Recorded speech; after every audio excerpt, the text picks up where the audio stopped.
Great. Okay. Good evening. I would like to call to order the June 6, 2022 Lake Washington School Board meeting. What did I just say? That was not right. I would like to call to order the June 6, 2022 Lake Washington School Board meeting. Let the record reflect that all board members are present. Director Stewart is participating remotely. The board values public participation and engagement in our meetings. We will continue to live stream regular meetings. If you are not able to view those meetings, you may call to listen. That number is 425-936-2813, conference ID 37127. The first thing I would like to do is to entertain a motion to amend the agenda for this June 6, 2022 meeting to move up to the top of the agenda our recognition of our PTSA Scholarship Awards. So moved. Second. Okay, all those in favor of approving the agenda as presented with that amendment, please signify by voting aye. Aye. Aye. Any opposed? Hearing none, motion carries. Okay, so we're taking things a little out of order tonight. Thank you everyone for your flexibility. The first item on our agenda tonight is a recognition of our scholarship recipients. Dr. Holman, can you please introduce that? Absolutely. And so on an annual basis, we work with our PTA partners to recognize scholarship recipients. And tonight we have Brandy here, outgoing PTA council president. After 120 years as council president, we really appreciate, she served in so many different roles over her time in PTA and really appreciate that. So tonight we have our awards. Brandy, it's all yours.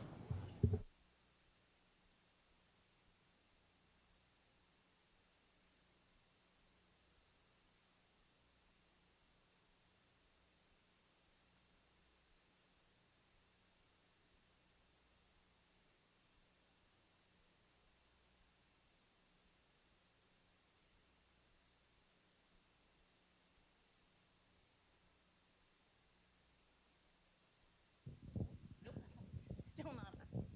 There we go. Okay. Thank you, Dr. Holman. We really are honored to be able to take time at the school board meeting. Thank you, school board members, for having us here. It really does take a village to bring our scholarship program to fruition. And our Lake Washington PTSA Council is frequently confused with the LWSD PTSA. And so we do work together, and we're incredibly fortunate to have the partner of the district and the school board and the various entities that help. So we want to thank everybody who supports us. We have our vice president, Chris Wegman is the vice president that runs the scholarship program. Kristen Dorwin is our chair. And there are just so many people that work to bring this amazing celebration together. So in addition, each of our 44 PTAs helps contribute to the fundraising for this. And so it's distracting for me to hear myself. Okay. But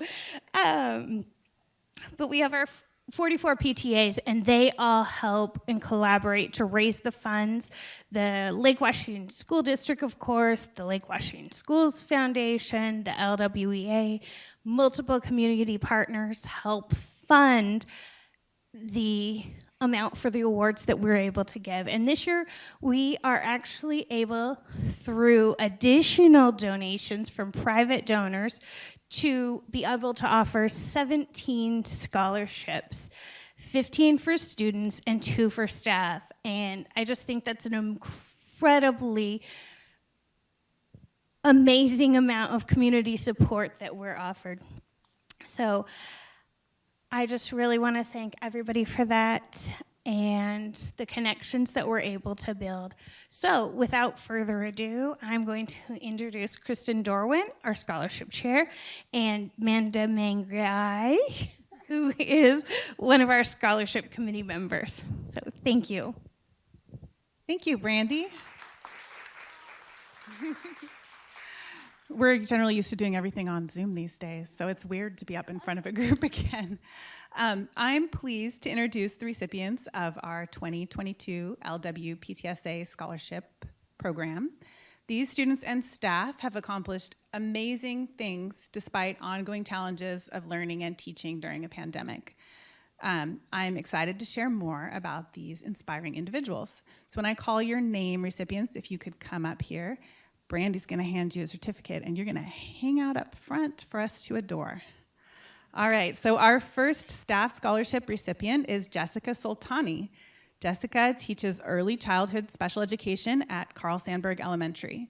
Her goal is to obtain a multilingual teaching endorsement to better support multilingual students, make connections with their families, and see them advance in academic, social, and life skills in the school and extended community. Jessica has worked in the district for 18 years and has many connections amongst staff with whom she plans to share strategies that she learns during her continuing education. Please join me in congratulating Jessica. All right, come on up. Our next staff scholarship recipient was not able to join us tonight, but Michelle Shaw is a teacher of the visually impaired who serves the Juanita and Redmond learning communities. About half of the students with whom she works have visual impairments along with other disabilities. Michelle plans to attend a course offered by the Perkins School of the Blind that teaches skills and strategies for the specific needs of these students. So congratulations, Michelle.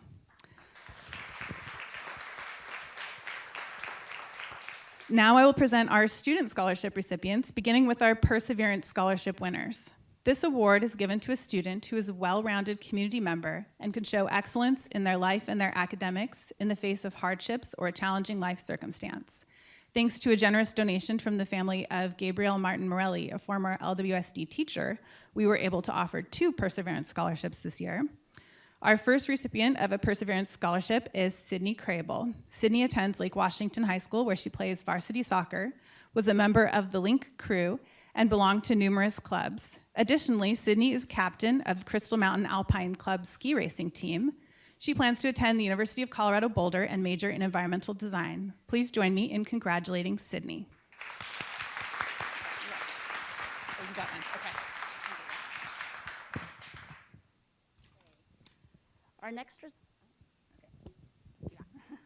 Our next recipient of a Perseverance Scholarship is Elise Samus.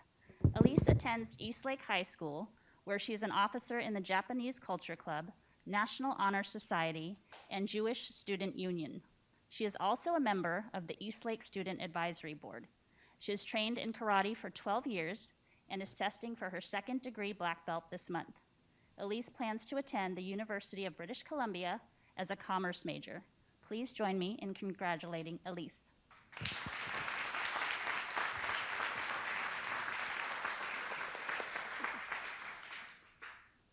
Our next scholarship is the Turnaround Scholarship, which is presented to a student who has significantly improved their academic record. This year's recipient of the Turnaround Scholarship is Jessica Lang. Jessica attends Lake Washington High School, where she is president and co-founder of the Black Student Union Club. She is also the ASB vice president and is an anchor, reporter, and producer on Kang News, where she produced her own digital segment, Perspectives on Remote Learning. Jessica plans to attend San Diego State University with a major in public administration and a double minor in interdisciplinary honors and Africana studies through the Weber Honors Program. Please join me in congratulating Jessica.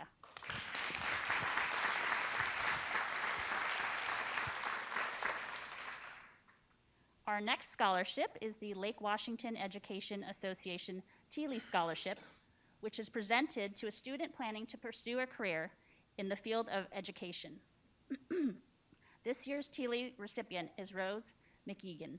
Rose is not able to join us tonight as she is performing at her final band concert.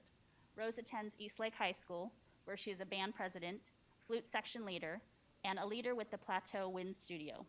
She's also a Link crew leader and a volunteer tutor.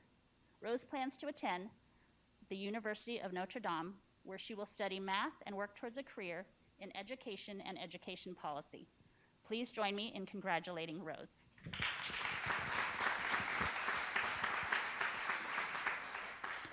Our next scholarship is the Ellie Scar Scholarship, which is given to a student planning to attend a 2-year vocational or technical school.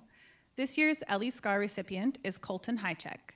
Colton attends Redmond High School, where he plays varsity football and lacrosse and is a mentor with Athletes for Kids. Colton is a member of the Community Emergency Response Team, is a certified wildland firefighter, and is the company officer of his firefighting engine crew. Colton plans to attend Pennsylvania College of Technology to earn a dual degree in emergency management and homeland security and paramedic sciences.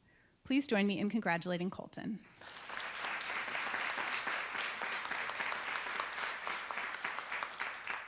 Our next set of scholarships are for merit, which includes academic achievement, community service, extracurricular participation, and leadership.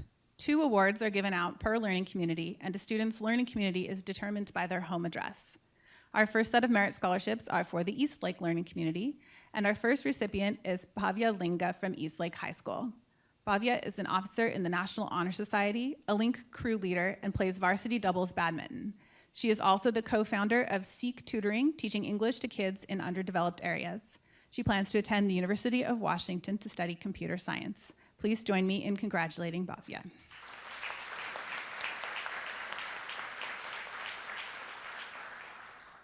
Our next recipient is Daphne Suen from Eastlake High School. Daphne is an officer in the Math Honor Society, Key Club, French Honor Society, and National English Honor Society. She also plays varsity doubles badminton and is a volunteer intern for the Sammamish Farmers Market. Daphne plans to attend the University of Washington in the fall. Please join me in congratulating Daphne.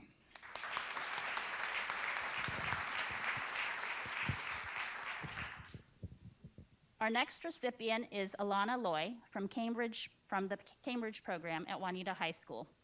Alana is a DECA officer and international competitor and a competitive cheerleader at Juanita High School. She is also involved in the community through peer tutoring for English language learners, and plans to attend Southern Methodist University for Business Finance, and is excited to be a cheerleader there as well. Please join me in congratulating Alana.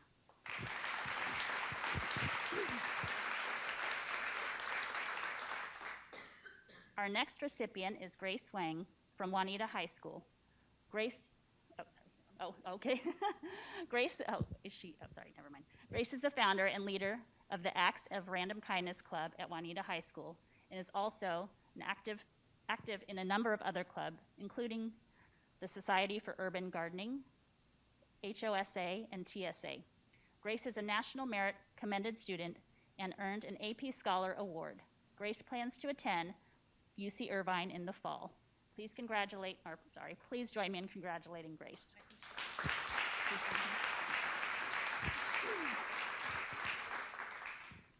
Our next recipient is, I'm sorry if I don't pronounce this correctly, Kanak Agrawal from Lake Washington High School.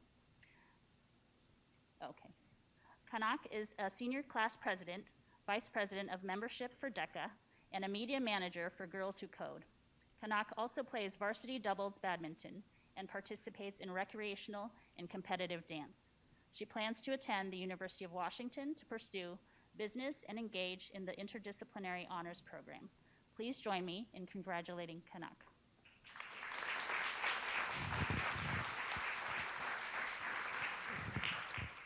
Our next recipient is Brianna Ye from Lake Washington High School.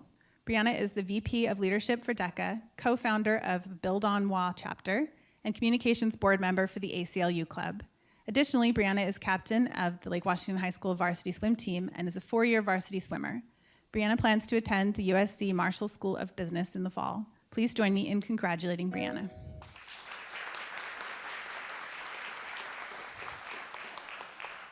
Our next recipient, Conan Liu from Redmond High School, is not able to join us tonight. Conan is president of both the RHS National Honor Society and the RHS Sexuality and Gender Alliance, and is also treasurer of the Speech and Debate Club and the Science Olympiad. Conan is also a National Merit finalist and a Presidential Scholar nominee. He plans to attend Harvard University in the fall. Please join me in congratulating Conan.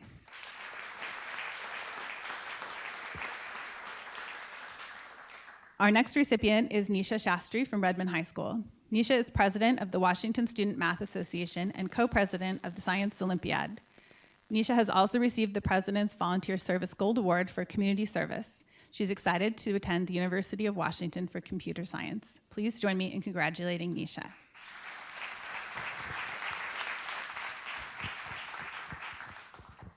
Our next recipient is Jennifer Hu from Tesla STEM High School, who is receiving one of our at-large scholarships. Jennifer is president of the Model United Nations Club, co-president of the Alcott Elementary Math Club volunteer program, and has won awards in numerous science research competitions. She is also a team captain and a varsity singles player for the Eastlake High School badminton team. Jennifer will be attending Johns Hopkins University in the fall. Please join me in congratulating Jennifer.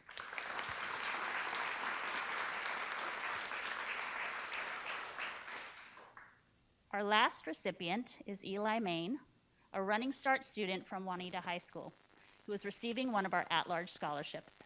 Eli is part of a robotics team that just placed 5th in the world at the VEX robotics competitions. He runs his own business, designing and printing 3D parts for clients, and also volunteers as a mentor for other teens who are struggling with postural orthostatic tachycardia syndrome, a chronic illness he was diagnosed with at the beginning of his high school years. Eli is attending Whitman College with a focus on physics and engineering.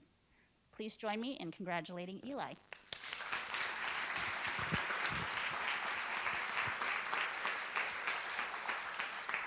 Our scholarship program would not be possible without the support of the 44 local PTAs in our district, the high school, college, and career specialists who encourage these students to apply and who have continued to support us through this process. Our auction team, led by Chitra Ramaswamy and Pallavi Garg, the Lake Washington Education Association, and the Lake Washington School District. We're also thankful to the family of former LWSD teacher Gabrielle Martin Morelli, who donated funds for the additional Perseverance and at-large scholarships in Mr. Morelli's memory. Finally, I would like to thank our fantastic team of judges for the hours they put into reviewing the applications, and our VPs of program, Anuraga Gautam and Chris Wagman, Andra Stepani and Elena Sellers for redacting names from each application, and of course, all the wonderful students and staff who submitted their applications for these scholarships. Please join me once more in congratulating them on this accomplishment. All right, you're ready to go.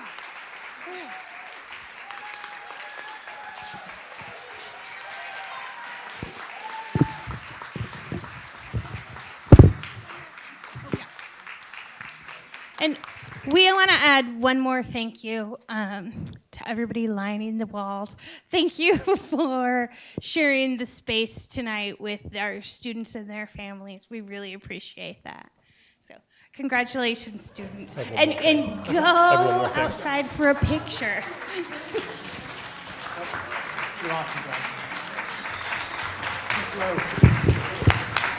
Brandy.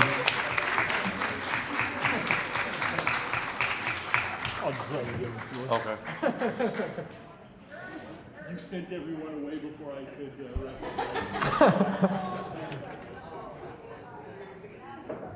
All right, so our students are just filing out right now, and thank you to the folks who allowed them to use their seats.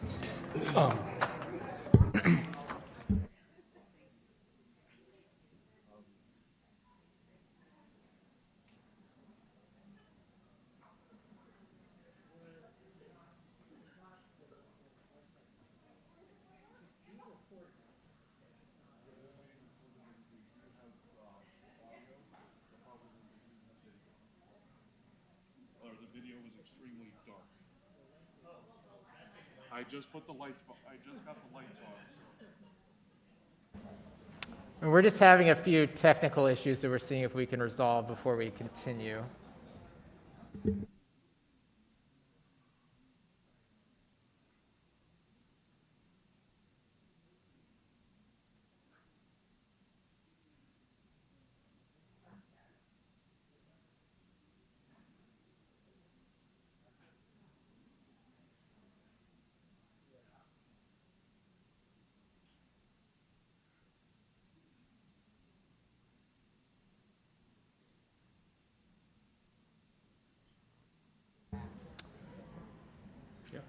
It's working now?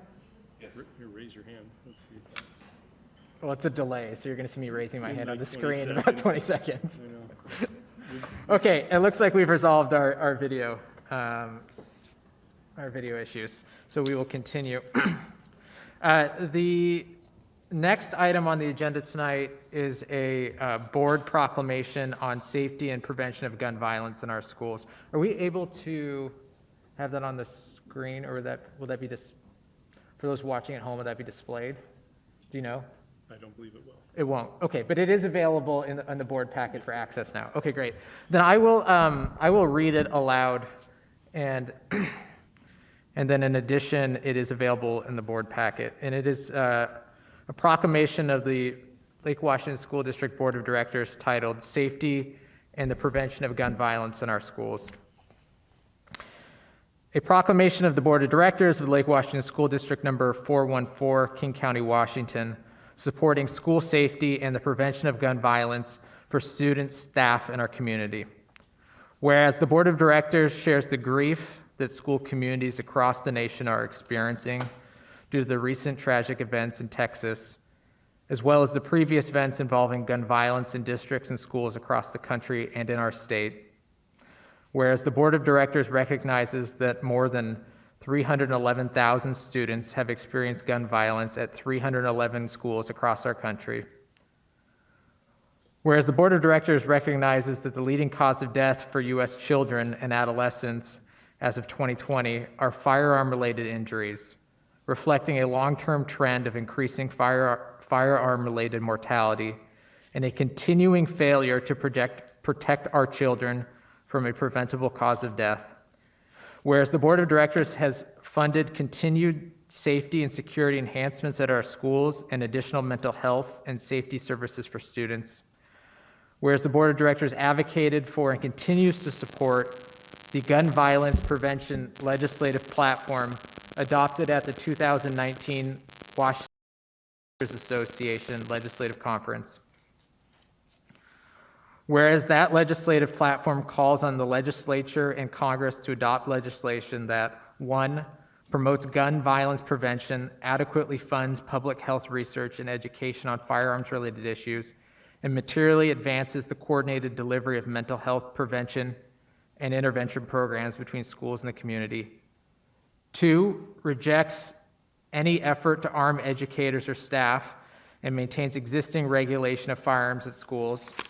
And 3, supports the existing regulation banning firearms from schools as detailed under RCW 9.41.280 and supports additional legislation that reduces risk of mass casualty events such as safe firearm storage.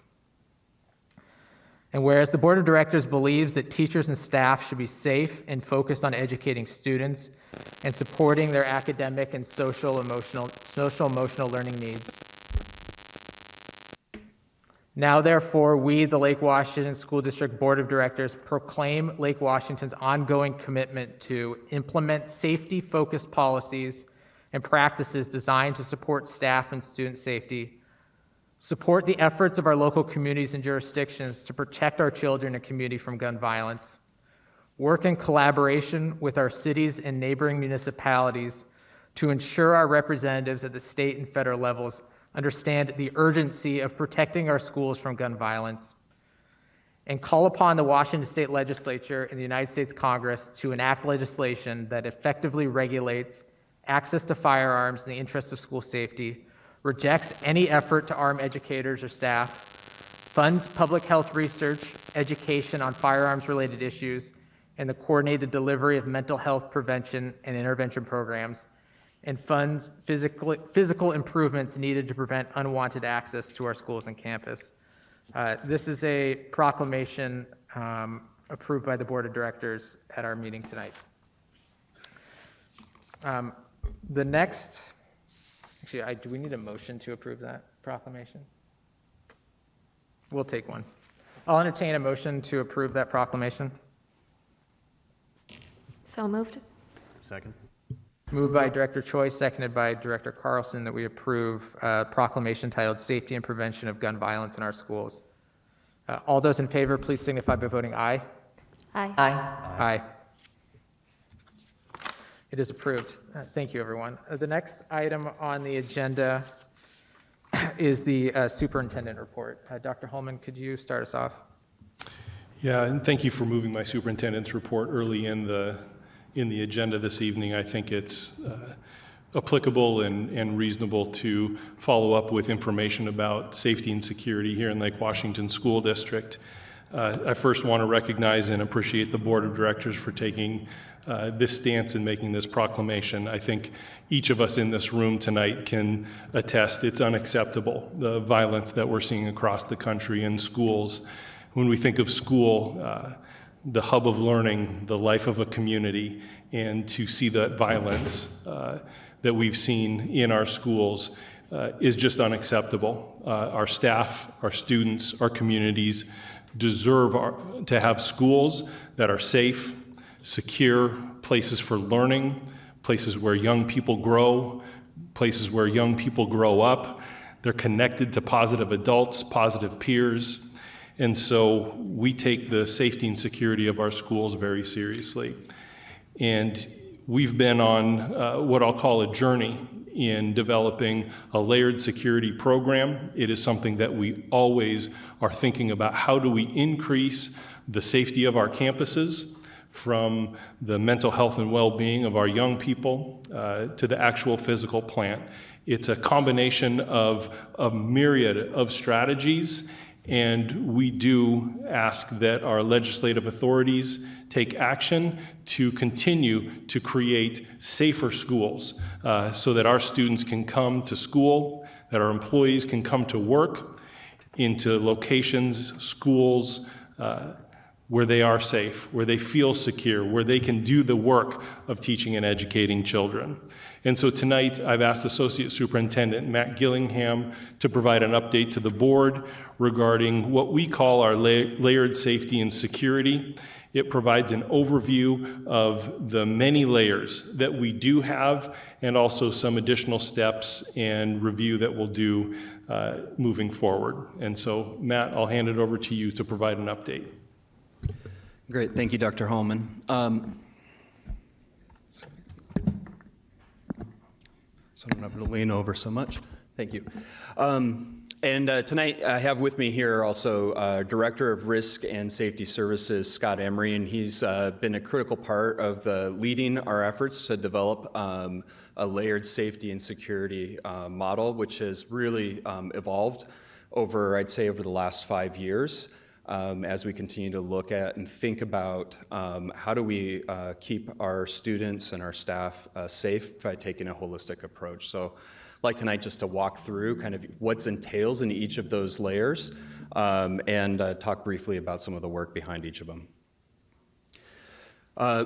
So the concept of layered safety and security is recognized that there's no single one layer of protection that is going to address all threats or risks or emergencies, but rather it's through a combination network of these, much like there's different layers of filters that we stand a greater likelihood of identifying risks and potential threats and being able to address those and mitigate those. So it's really this idea with looking at each of these layers together and thinking about the well-being of our students, thinking about how we keep our classrooms safe and what goes on with that respect, thinking about the school safety as a layer, thinking about what are the internal practices that we have that can keep us safe, thinking about our external safety.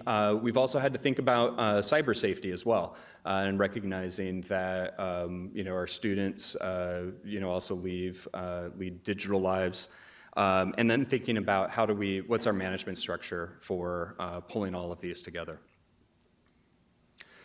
So we think about well-being. That's really what we're looking at is thinking about how do we respond to the needs of our students, particularly thinking about behavior as a form of communication. And so we have in-school counseling supports. The board has, over the past 5 years, made some significant investments in behavioral health And with that, we've really formed a lot of community partnerships, particularly with Evergreen Health and with Youth Eastside Services, as agencies that have been able to help bring both resources but also expertise.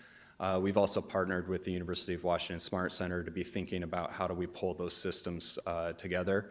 And a couple of years ago, we adopted a tiered threat assessment protocol model that is where we essentially can walk around any concerning behaviors, words, and can actually be a little bit more proactive. We don't have to wait until somebody does something that's concerning, and it's a multidisciplinary team takes a look at that. So we have mental health professionals, we have school staff, we interview families, consult with police agencies to try to walk around to say as to what extent does someone actually pose a threat versus making a threat, distinguishing between those two and looking at what are the supports necessary to address that behavior.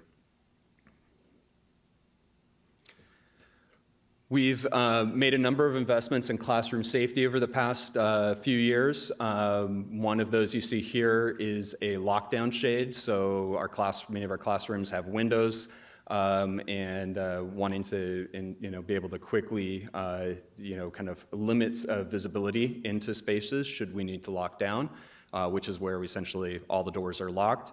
Classroom door locks is really important. We had doors that you essentially would have to go outside to lock or put a key in, and so we've redone the doors so that they can all be locked from the inside. When you have students potentially locked down, or whether it's just an emergency, having kits to be able to take care of basic needs in each of those classrooms, and then the training that goes along with staff for being able to use those resources. On a school safety level, there's a number of kind of resources and things we think about. There we do have contractual relationships with each of our municipal police agencies. Our district encompasses 4 different municipal areas. And so each of those areas has officers who are trained in working with youth. We have regular drill schedules that schools do on a monthly basis. We have school safety and prevention specialists at our secondary schools. And then our school administrators are tasked with making sure that we're doing our drills, that we have our incident command plans, and that our emergency plans are in place, and leading all of this at the school level. We have this is the District Safe Schools Alert website. We have an online tip reporting system where families can text, use the web, email, or call in, or students can do this as well. And so this is available through our main website, or you can access it at lwsd-wa.safeschoolsalert.com.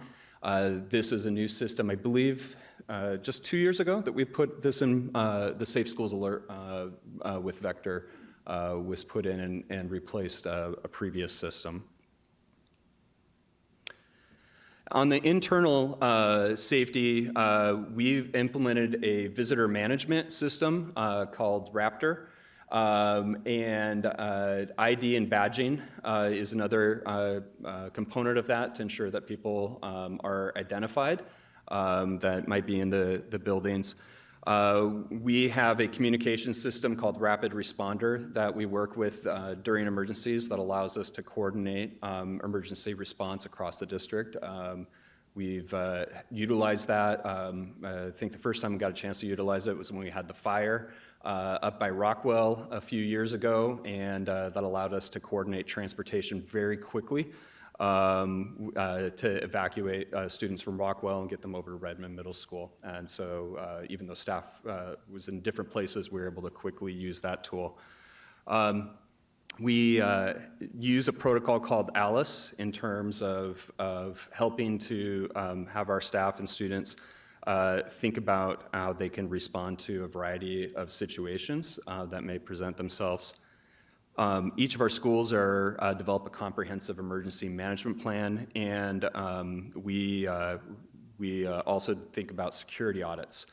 And that'll be something that we'll be emphasizing next fall to be going back through and ensuring that each of these layers is actually in place the way that they're intended to be at our schools.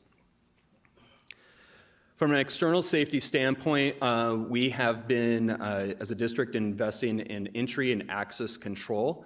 Essentially, our schools now are locked down all the time. So visitors buzz in to schools to be able to gain access, staff members badge in to be able to unlock doors.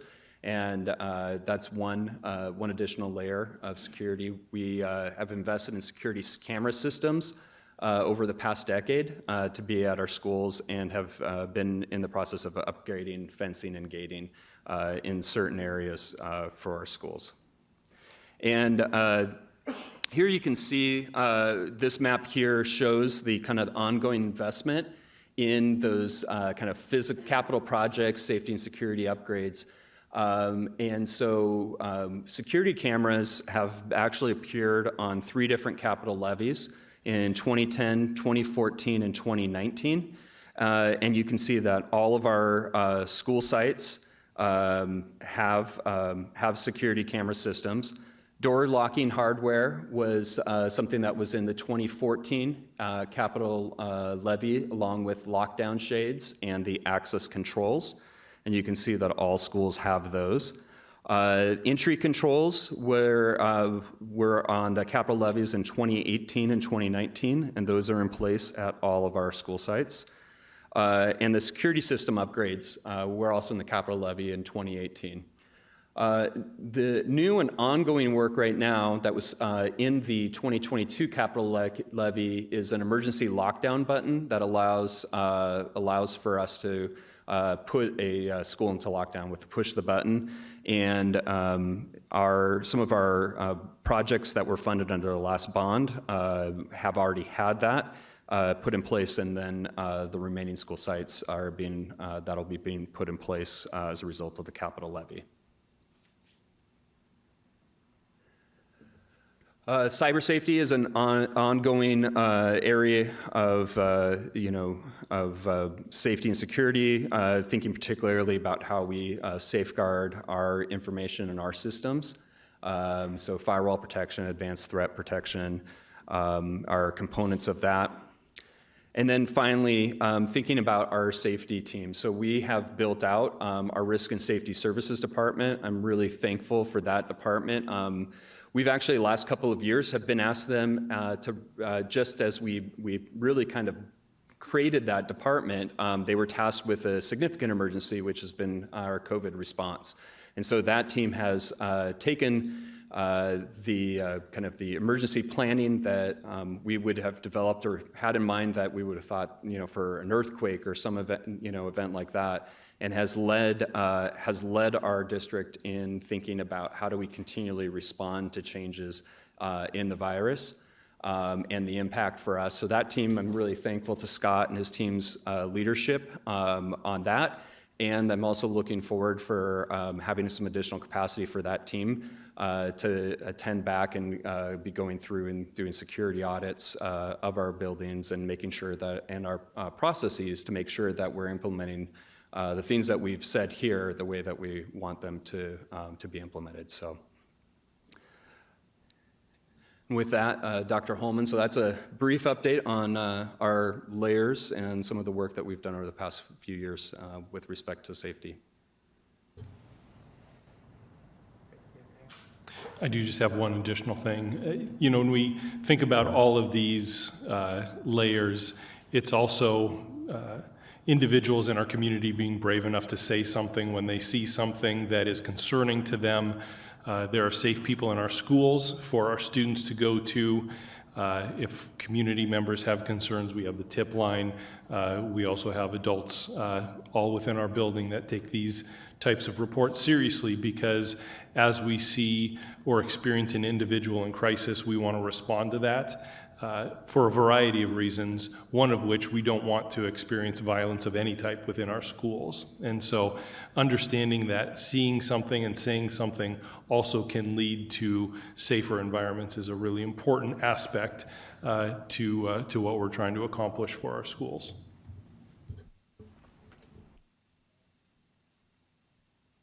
Okay. Thank you, Dr. Holman. The next item on the agenda is public comment. The Board of Directors welcomes the public to the business meetings of the board and encourages community engagement. We dedicate 30 minutes of these meetings to hear from the public during a public comment period. To sign up to provide public comment, please go to the district's website, www.lwsd.org/board/public comments, to sign up to participate in public comment. Please do so by noon on the date of the board meeting. Comment will be offered in the order of sign up, beginning with speakers in person, followed by virtual, and concluding with any written comment as time allows. So I will start with our first sign up for in-person public comment, and that is Sally Jenkins. And is the microphone, it's live? Excellent. And, I apologize. Ms. Jenkins, you go ahead and come forward, and I'll finish my preamble. I forgot to give the ground rules. 3 minutes per person. There's a green, a yellow, and a red. Yellow, actually I'm not totally sure, but I think it means 1 minute. And red means stop, I guess. Okay. Or wrap it, conclude soon. Okay. All right, thank you.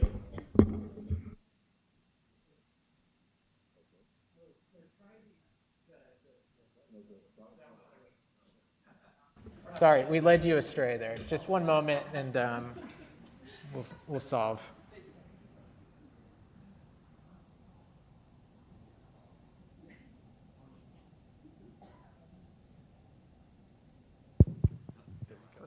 Okay, great.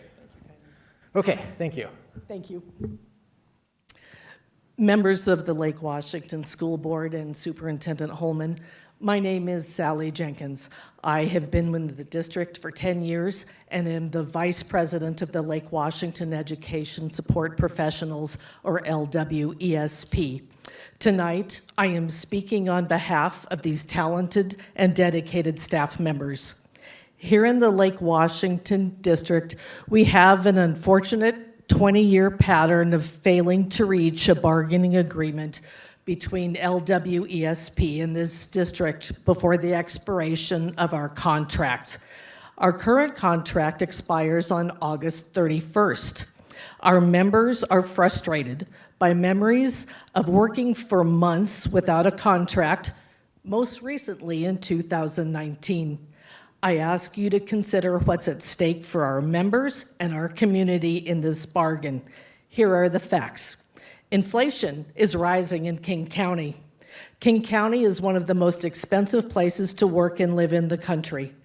The Washington State Legislature said we need 5.5% across the state to keep up with inflation, but according to the Bureau of Labor Statistics, King County's inflation rate is nearly double this. When costs go up, our members' incomes are hit harder. Lake Washington School District is struggling to retain great educators. LWESP members are leaving the district at substantial rates within the first 7 years of employment. And as of April 2022, LWSD has seen 29 LWESP represented staff leave the district. And to put this in context, most elementary schools have 3 office support professionals. So a departure of 29 represents a complete loss of 10 elementary staffing. Lake Washington School District has failed to stay competitive. Our district has not kept compensation of office staff competitive with that of surrounding districts, and we need our district to offer a competitive wage scale to keep pace with those other area districts. Lake Washington School District maintains an excessive end fund balance. Our district's end fund balance can more than pay a competitive wage to retain our great office professionals. During our last round of negotiations in 2019, our district had an end fund balance of about $80 million, and that number has grown and is now approximately $85 million. LWESP members have been operating in crisis mode for 2 years with the top priority of putting students' needs ahead of our own. We feel underappreciated for the years of commitment and dedication we have put into working here and the relationships we have built with students and families. In addition to the stress of working during a pandemic, we live with the reality that we earn less than our counterparts who do the same work in neighboring districts. Our bargaining with the district began 3 months ago with positive momentum. We've continued to give our best to the students and communities we serve, but the district must be willing to compensate us.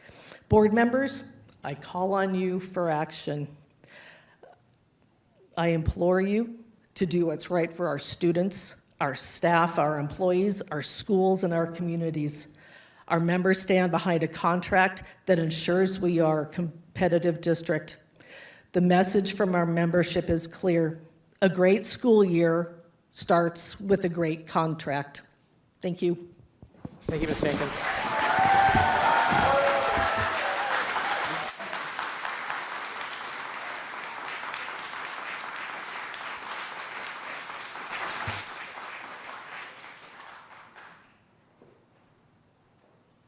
Okay, next we have Barbie Young.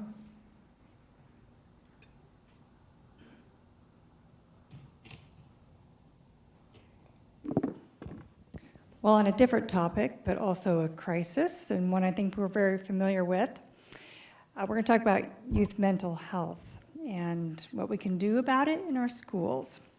So I'm Barbie Young. I'm the executive director of NAMI Eastside, which is the National Alliance on Mental Illness.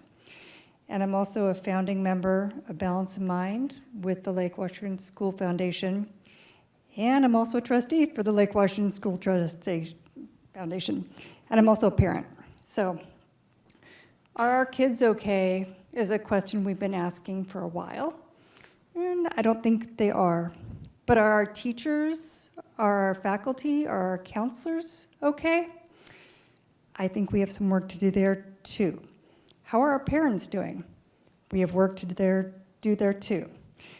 So I actually met with some counselors and faculty to talk about how do we support them, how do we support the students. And in that conversation, I looked around and they said, well, I said, are you guys okay? Because they didn't appear okay. And they just looked at each other and said, no, we need support too for our mental health.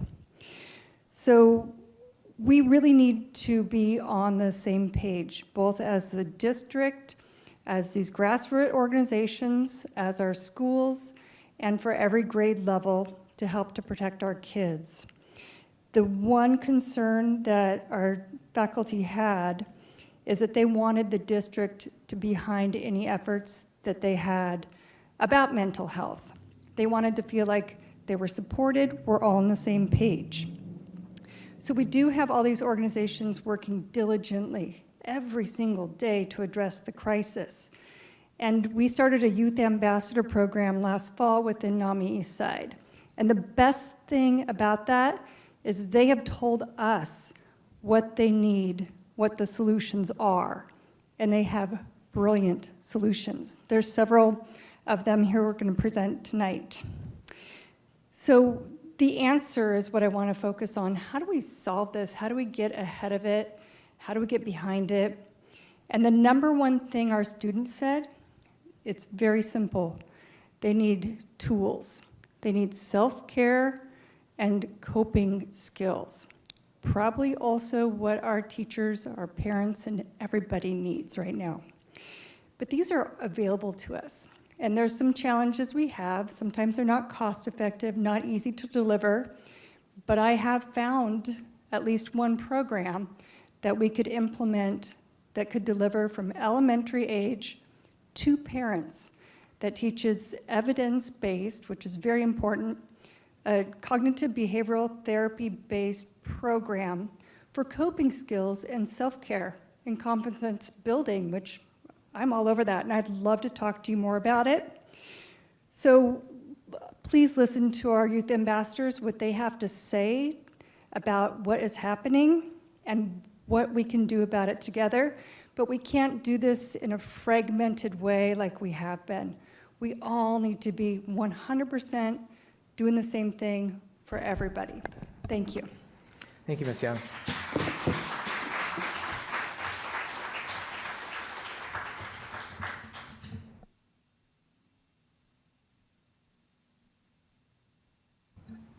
Next, I have Girish Joshi.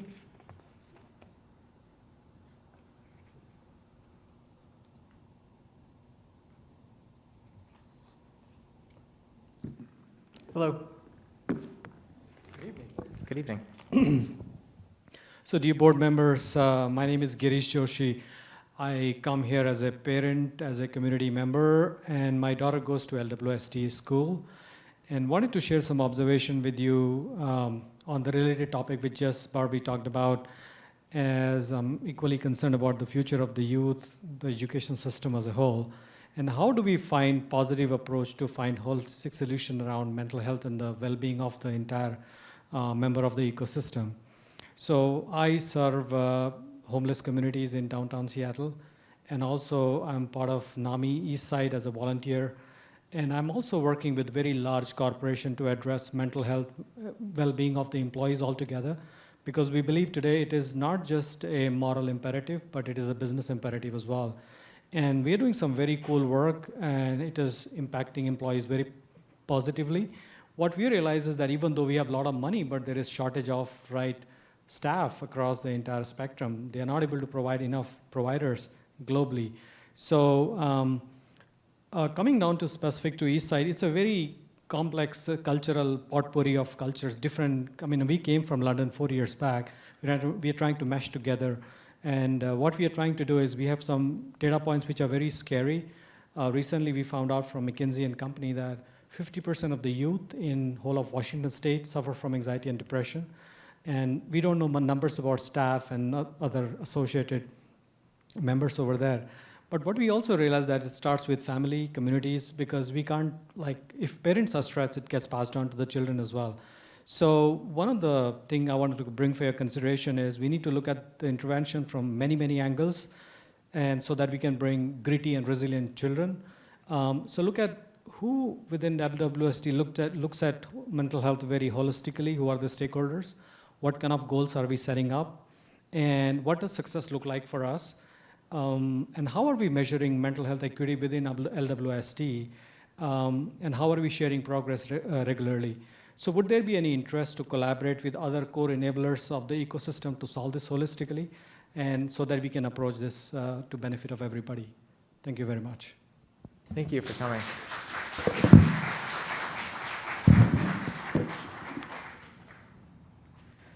Next, we have Stephanie Nonarillo.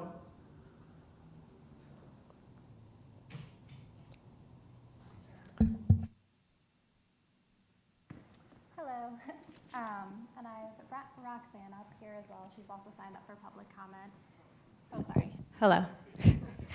Okay. I am a Redmond resident and also part of the NAMI East Side program that Barbie and Girish both spoke about. I am completing my master's in psychology with a concentration in health, wellness, and early intervention. So I've been interning with NAMI East Side, specifically on their Youth Ambassador program. And over the past 6 months, I have gathered some experiences and information that I would like to share with you. And this is specifically within the Lake Washington School District. The students I am working with have expressed their passion for increased awareness, education, and advocacy for mental health within their schools.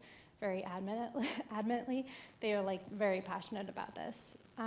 Many students explain they don't feel the current counseling in schools is adequate to meet their needs. Students are asking for specific guidance on how to speak with their peers about anxiety, depression, and very specifically suicide.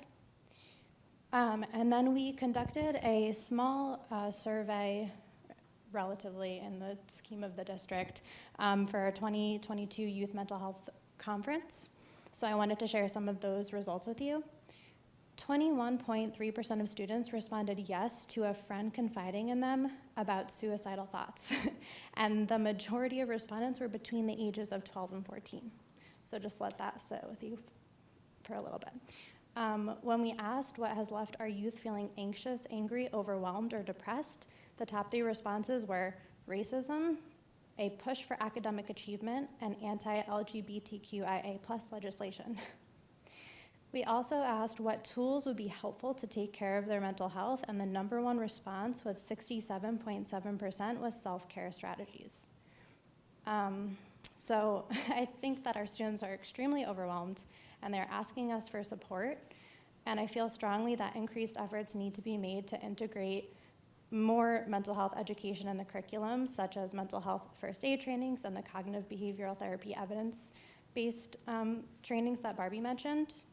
And students need to be given more opportunity to speak up about their needs because they're asking for support.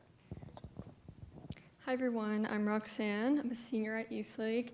I can only say that for a few more days now. I've also been a volunteer at NAMI Eastside for about 1.5 years, and I'm a founding member of their Youth Ambassador program. I'm really passionate about mental health support and advocacy, especially within schools, and because of this, I feel like I could talk about mental health forever. But today I'll keep it to the main concerns I've noticed within my school. So in our recent NAMI mental health conference, some of the challenges students express they face include using proper coping skills and struggling with body image and just other social pressures. As a student who struggled with anxiety within the school setting, I found myself struggling to find ways to calm down and regain control, so with those coping skills. Later, when I began the Youth Ambassadors, Barbie did a training focused on anxiety, where we learned tips about calming anxiety and walking somebody through a panic attack. This is really important to me as I learned some tricks that I've never had never heard before, and they actually felt effective to me. So learning the proper steps to walk somebody through an anxious moment helped me feel empowered to help those around me if I needed. Also, body image issues linked to self-esteem is a common problem with teenagers, and I think schools can attack this issue at an early age using science-based education programs to highlight the importance of a healthy relationship with food, exercise, and therefore body image. So I think emphasizing the science and facts can hopefully limit the false information and unrealistic standards that are fed to students, improving their mentality around this topic. Also, through my experience with NAMI, I've learned about some of the warning signs of current mental health concerns or mental illnesses, and I think implementing education programs that give science-based tips and provide education about mental health can allow for friends and parents to best support students around them and create a community that is supportive of mental health. And further, I'd like to close with the counseling resources. I've heard a couple of students express to me that, and some of my club members in a club I'm part of at school, that they've tried to go to their counselors for help, but the counselors have so many responsibilities that they didn't really feel that the counselors could provide them with the help that they need. And I think a considerable challenge of mental health struggles come from feeling alone, and implementing some sort of group therapy within schools could foster a feeling of togetherness and help provide students with proper support. So I want to acknowledge all the progress we've made, but I think there's definitely changes that we can make to improve student mental health. Thank you.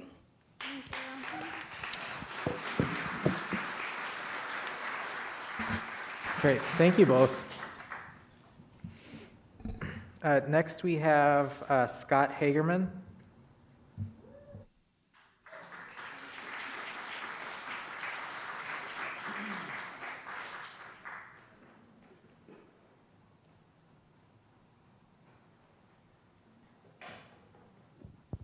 Good evening, Board. Thank you for having us, Dr. Holman. Thank you. We're here to represent SEI 925 and piggyback on what the LWSP said, and we're in bargaining as well. We expect things to go well, but we know that there's a lot of issues with finance right now. I've got with me, which I'd like to give to Dr. Holman here. This is a petition of over 500 signatures from around the district to ask that you support all of our classified people as we go through the process of bargaining and getting to a fair contract and a fair wage.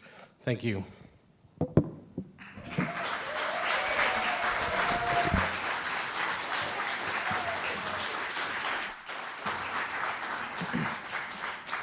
Okay, we'll now move to the remote or online public comment for tonight.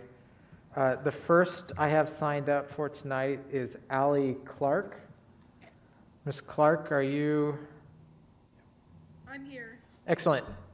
Can we turn, one moment, we're just going to turn up the audio in the room a little bit. Can we turn the speaker up? Ms. Clark, could you just keep talking so we can get your audio right? Can you still hear me? Yeah, very faint, yes, but faintly. So I want to make sure it's going. Hold on. How's your day going? Okay. Oh, 1 second. Hey, hold on just one more second. I'm sorry. Okay, no worries. We're almost there.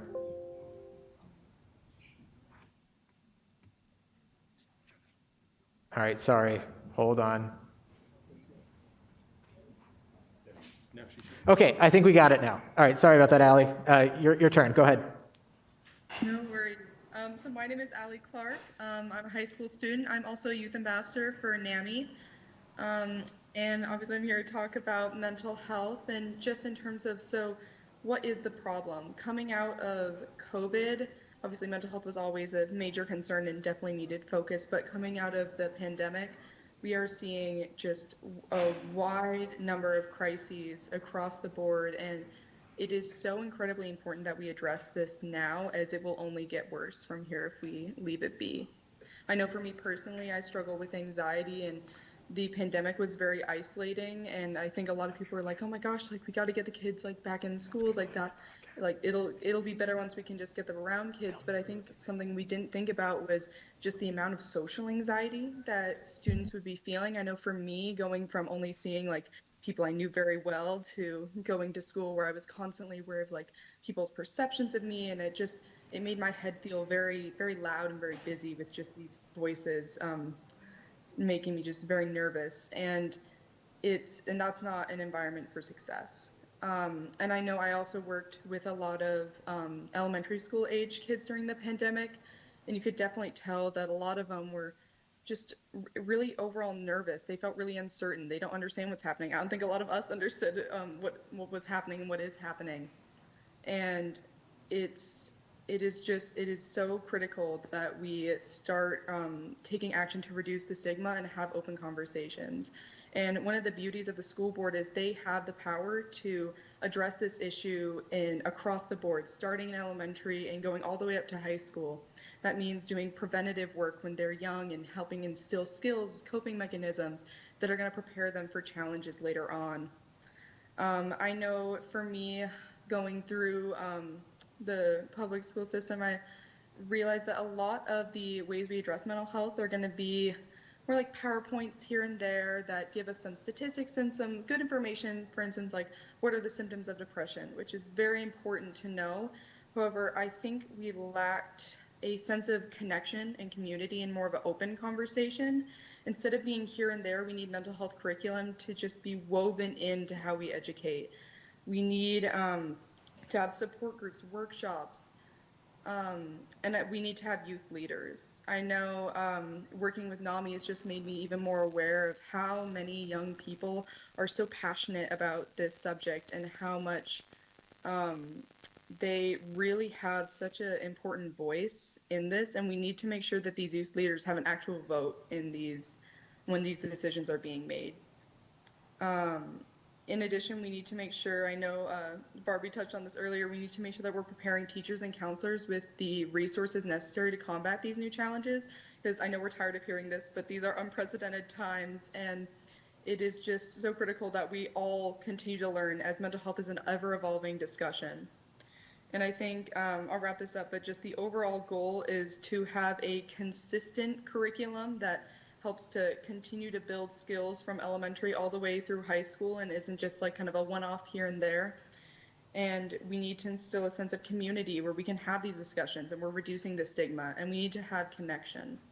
Overall, this is going to build a sense of resiliency within the student population that's going to carry them all the way throughout their lives. So thank you so much for your time. I really appreciate it, and let's make sure that we have the funding to keep these programs. Excellent. Allie, thank you so much for coming tonight and for being flexible. Thank you. Next I have signed up is Brenna Gattuccio, and I do not believe she is in the Teams meeting. No. I see that an invitation was sent, but okay. And then the next I have is Jim McCoy, who I'm not sure if there's I do not see Mr. McCoy either. Okay, that is the end of our online public comment for tonight. I also want to recognize that the board received a substantial amount of written public comment in advance of the meeting tonight.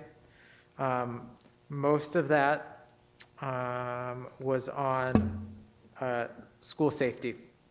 And that public comment has been distributed to the board. It's also available for viewing on the district's website under the board meetings tab for this meeting, and will be part of our meeting.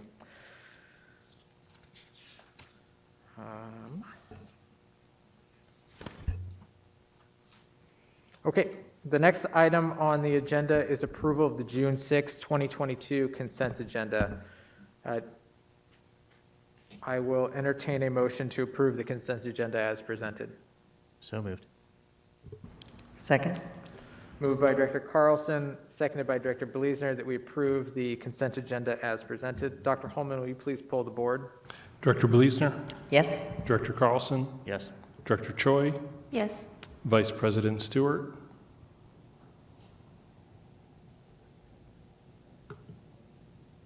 Not sure if I just closed out of it, so I'm not sure if he dropped out. And President Law Liberty? Yes. Okay, so I took that as four yeses and one unable to vote. Okay, the motion carries. The next item on, actually, hold on. Let's,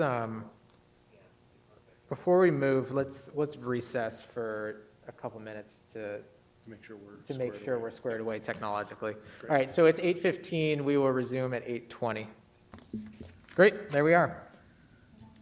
The next item on the agenda is approval of the monitoring report for OE10 titled Learning Environment and Treatment of Students. Dr. Holman, can you please present that? Absolutely. So in your board packet, you have a monitoring report for Operational Expectation 10, Learning Environment and Treatment of Students. The policy opens by saying that the superintendent shall establish and maintain a learning environment that is safe, respectful, free from unnecessary disruption, and conducive to effective learning. The report evaluates 8 sections of OE10, Learning Environment, Treatment of Students policy for compliance during the 2021 school year, specifically September 2020 through August 2021.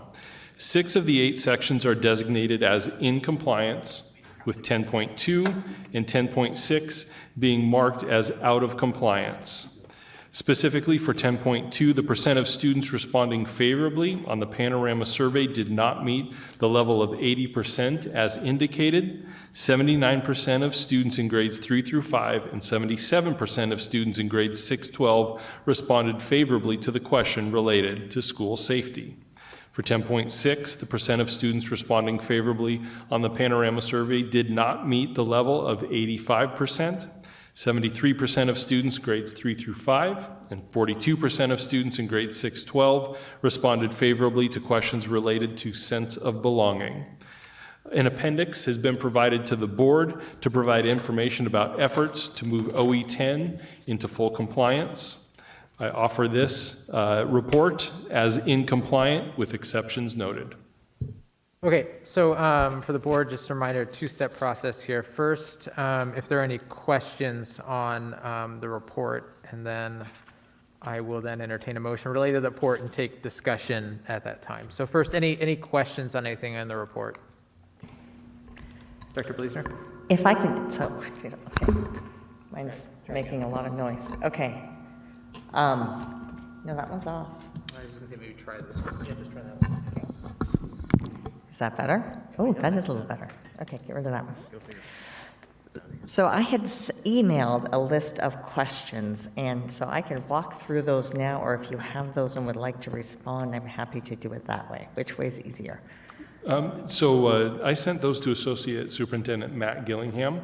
I'll invite him to the podium and Matt, do you just want to walk through those questions? I know you have those, so he can ask the questions and provide a response if that's beneficial. It would be helpful. I mean, I'd been happy to entertain him through email as well, but sort of my whole goal, sort of as I was reading it, there were definite questions that I came up with. Great. In regards to this, some in regards to just the way the policy itself is written. Other times it's actually in regards to the indicators we chose, and other times it's, I'd like a little more information on that, because I think we're doing some good work, and I'm not really hearing it through here. Great. So Matt, do you just want to walk through those questions and provide responses? Why am I getting such feedback?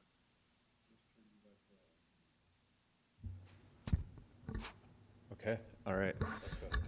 That is much better. Yeah, I'm happy to walk through those, and I'll kind of just go through the questions that you asked Director Blusner and provide response to those. So for 10.1, you'd ask the question, so 10.1, maintain a collaborative school culture. You indicated that it aligned well with the concept of a climate survey. And you had asked, do we have plans to do additional surveys that might provide some perception on this experience? And I think since this time, since you initially reviewed this, we've talked about and have actually launched doing perception surveys through the Panorama platform with our staff and with our families to be able to cross a line. I actually don't have that. I've done a crosswalk of which survey items align to which board policy areas. And so in the 22-23 school year, we'll be bringing forth, now that we'll have staff and family, there'll be some policy areas where we can essentially bring those into parts of the monitoring reports. And so bring those for board action there. And Matt, so will we be able to use those for those data for the 21-22 monitoring? As I say that out loud, I'm answering my own question because we're just running those now. This monitoring report references the 2021 school year. The next report will be 21-22 and capture the data that we're just collecting right now. And at some point, I'd like to discuss the time frame we work with, but we'll go through this first. So we have a meeting on the calendar to discuss. Excellent. You'd ask the question, because our evidence also on 10.1 looks at professional learning communities, professional collaboration communities. And I hope it's okay, Director Blusner, I'm paraphrasing your questions. And looking at your question really is, we indicate that they have them, but to what extent are they doing them well or kind of consistently with, our goal of maintaining a collaborative school culture? One thing that we are, as part of our work with MTSS, is we'll be doing using a tool, the FIA. Dr. Holman mentioned that earlier. It's a fidelity inventory assessment.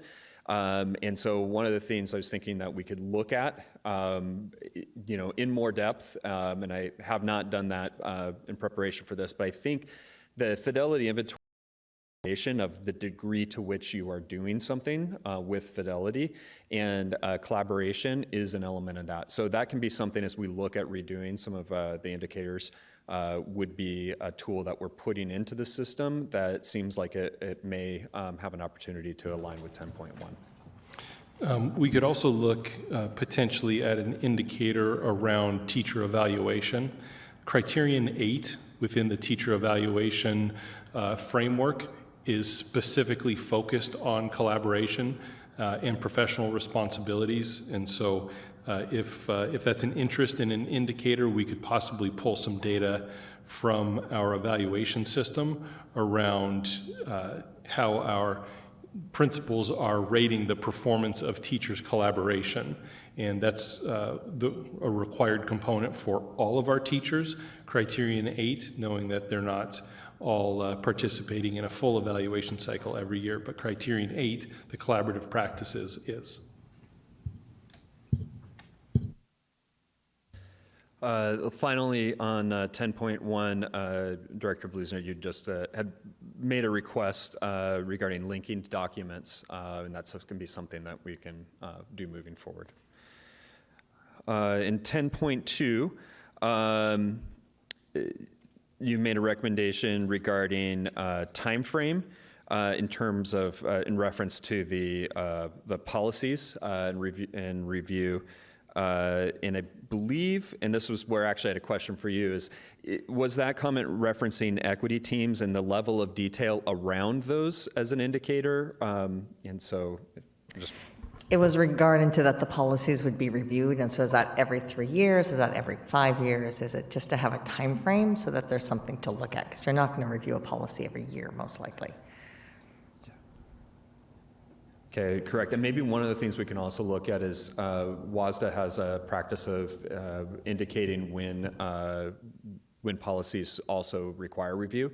So that potentially could be something we look at as when they provide a notice to school districts, are we updating ours in a timely manner? You'd asked the question in relation to Panorama survey data, if we could break it out by elementary, middle, and high school. Right now, we break out our Panorama data is in grade bands 3 to 5 and 6 through 12. That is partly because we are reporting from the Panorama system. If we move forward with developing our own internal data system where we essentially extract the Panorama data, that would give us,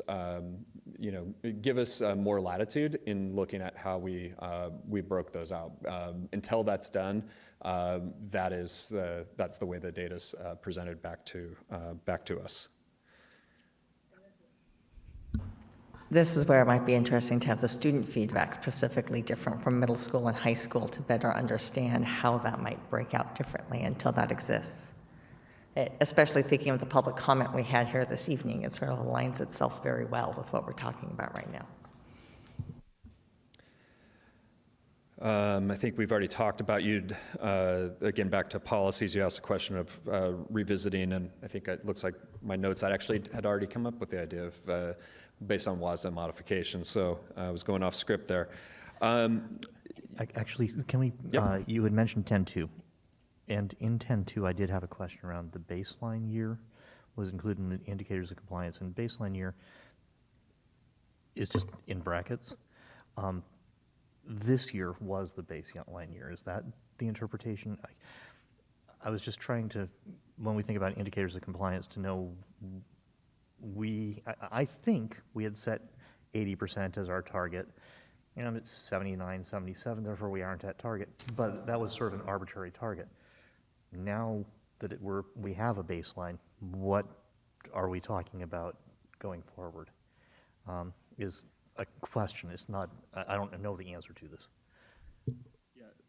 So I think Director Carlson, what you're saying is that we'd arbitrarily set 80% as what we thought would be a target for our first year in doing this, and what we found is essentially our baseline is slightly lower than that.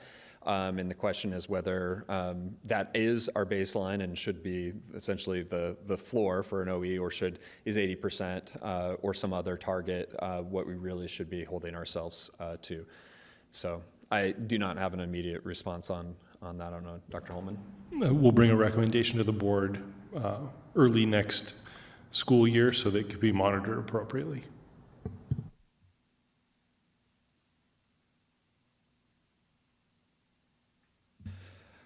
Let's see, and then Director Blusner, I had one more question on 10.2 regarding the school equity teams, which states that all schools have a school equity team. And Director Blusner, to paraphrase, you were expressed an interest in essentially kind of what are the requirements? What is kind of with what level of fidelity do these equity teams, operate within, so that we can actually, it's not just a kind of, to paraphrase, it's not a check the box, you have it, but that they're actually advancing and making progress in relation to their charters. One of the things, and we'll come back to the board in August to present on the administrative equity policy, which is we've been working on this year in developing how to help advance OE 14 put it in practice. There is a section of that policy that specifically speaks to kind of some of the requirements around school equity teams and the commitments around there. And we've heard that from our equity teams as well, and from our schools, is wanting a little bit greater clarity of composition, purpose, and what those expectations are. And so that's something we're putting into that policy, and we can bring that back into OE 10 as well. That's great, and I appreciate you recognizing the checkbox concept not being beneficial, because making that connection to how does that impact our students is really sort of the goal of OE 10. So exactly. So 10.3, you had a few more questions. Actually, you had a just appreciating the call out to remote learning. So thank you for that. You'd asked a question of why did we use 10 or more exclusionary incidents as an indicator, and really, we selected 10 as a threshold because one of the things that we saw in our data is that, to use a technical term, is it got really wonky when the N number was really small, and so that to essentially, if we're looking at, in this case, trying to kind of look at variation, that 10 or more allowed us to differentiate. I think that's, again, as we've talked about, as we're trying to continually reduce our use of exclusionary discipline, and also as we look at really getting all of our schools to be, over time, over the next year or two, to be looking at, are there other data sets that related to student discipline that we could be looking at that might allow us to get a better sense where we essentially right now don't have data. was there any discussion to utilizing a rate as opposed to an actual N? We could use a rate as an alternative. I think when we get to some of our elementary schools, as Dr. Holman mentioned, I mean, for our high schools and middle schools, both the size of the schools and the rates high enough that when we're looking at the variation between schools, it's a reasonable amount, where our elementary schools, we just won't, and that may just be acceptable. We may just want to look at and say, okay, looking at our secondary schools, we have other indicators in which we do that, and look at, if we're really looking at the kind of the variation between experience and how schools are treating disciplinary matters. I had a question on 10.3. So when we look at the second table, the discipline disproportionality relative rate ratios, and we see the differences when we look at the disaggregated data. We see an increasing trend for certain groups of students. Does it make more sense that the indicator should potentially specify disproportionality of discipline has a consistently declining trend within disaggregated groups, as we are trying to, in the policy, we're specifically trying to avoid having disproportionality, right? So we should be looking at the trends specifically for individual groups and having those trends decline for each group, not at the total. Yeah, and actually, so disproportionality is where you're looking at that with what I think the policy is looking at. There's a unique there's a unique sort of experience that seems to happen with the data is that as the discipline rate falls overall for all students, the disproportionality increases for some groups of students. And we've seen that happen over time, as we've kind of continually had fewer and fewer students experience exclusionary discipline, where we've had different alternatives, going back to like first initially implementing in-school suspensions, and then having, kind of adding alternatives or more tools to our toolkits allows us to reduce all of that. But yet then we see, in this case, specifically students receiving special education services, that disproportionality has increased. So, so we can come back with some different ways of how do how might we want to kind of contextualize that, and looking at that, or referencing just the disproportionality in the groups, and just knowing that that's going to be something we're going to continue to work at with, particularly with a lot of our MTSS and inclusion work. I think is intentionally should influence that, but. So I don't disagree. I think that is what you're trying to get at as a board, is reducing disproportionality. And then I think the other piece that the board was looking at, and let me look at this.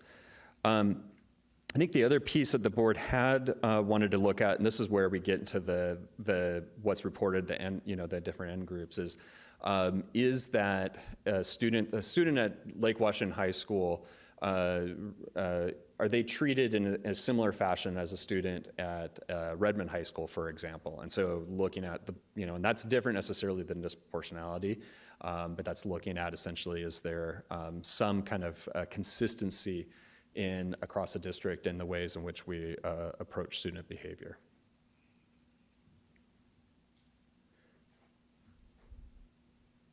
Any other questions from the board? I just had one last question. Is sort of, what time of year, what month is Panorama administered? Sorry, Director Carlson, I didn't. That's all right. What month of the year is the Panorama survey given? And I'll give you the reason for that question. In 10.6, part of the concern is that we have, 2 to 5% of students reporting that they don't feel they belong. Well, if it's administered at the beginning of the year and the standard time that students switch districts, then kids who are new to the school system, it would be surprising to me if they enthusiastically said, I feel I belong here, if they've been here for a month before they take the survey. So I'm curious when the survey happens. Great, thank you for that explanation, and that gave me enough time to actually pull up the information. So moving forward, so for our students, we're going to administer the Panorama survey twice a year. And now that we've done some of our work to kind of really align what it is that, as a board and a school district, that we want, we will be in the spring. And so, there's always a little bit of kind of latitude. I think we'll, now that we have some greater clarity, we'll work with our schools to say when's the best time to administer. But historically in the spring, we administer that during our state testing window.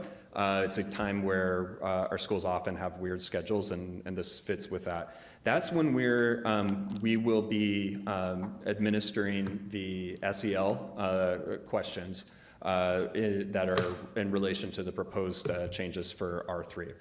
And then in the fall, and in that, the last few years, well, I guess 2 years ago wasn't typical, but the last few years we've been administering that in November. So give students couple of months to kind of get into school. But before we essentially kind of hit the holiday kind of between Thanksgiving and winter break, so and that's when we will be administering rigorous expectations, safety, sense of belonging, diversity and inclusion, which are items that both relate to OE10 and possibly could relate to aspects of OE14.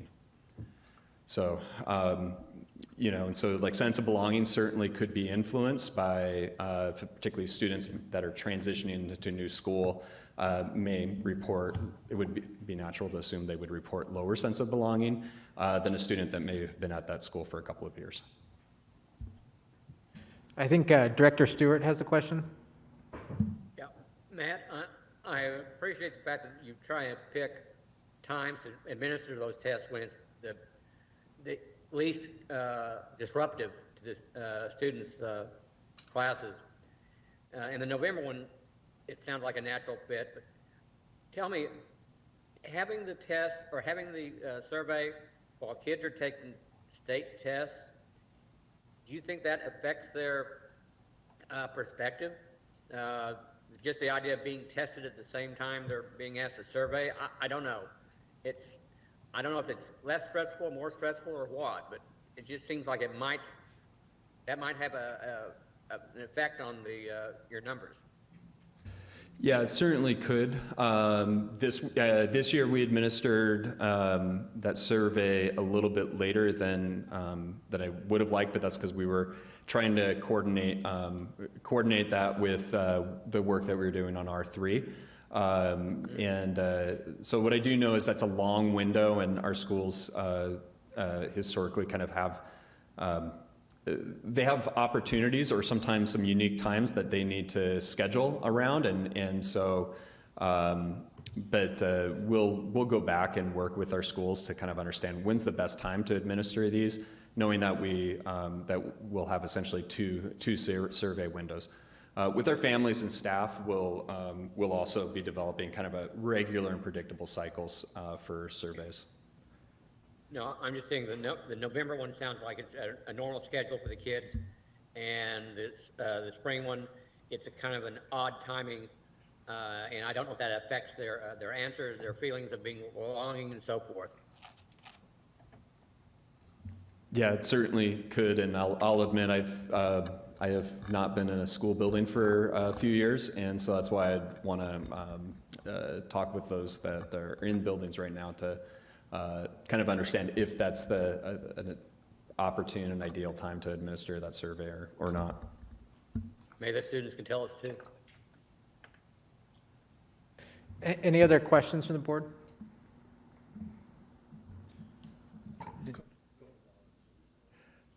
Director Blusner has a few more that I haven't responded to. Oh, sorry. I never occurred to me. Okay. Continue, please. Still running. Let's see, where was I at? Okay, I think, so 10-6.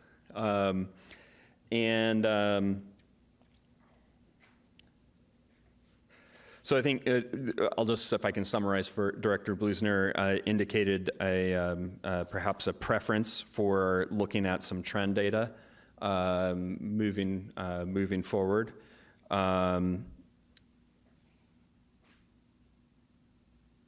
Sorry, I'm trying to understand this question. And then so Director Blusner asked, of the students that responded belong a little bit or did not belong at all, is there any demographic or characteristics that are more likely represented? So if we were to disaggregate that student, would there be kind of some learning that would indicate for us?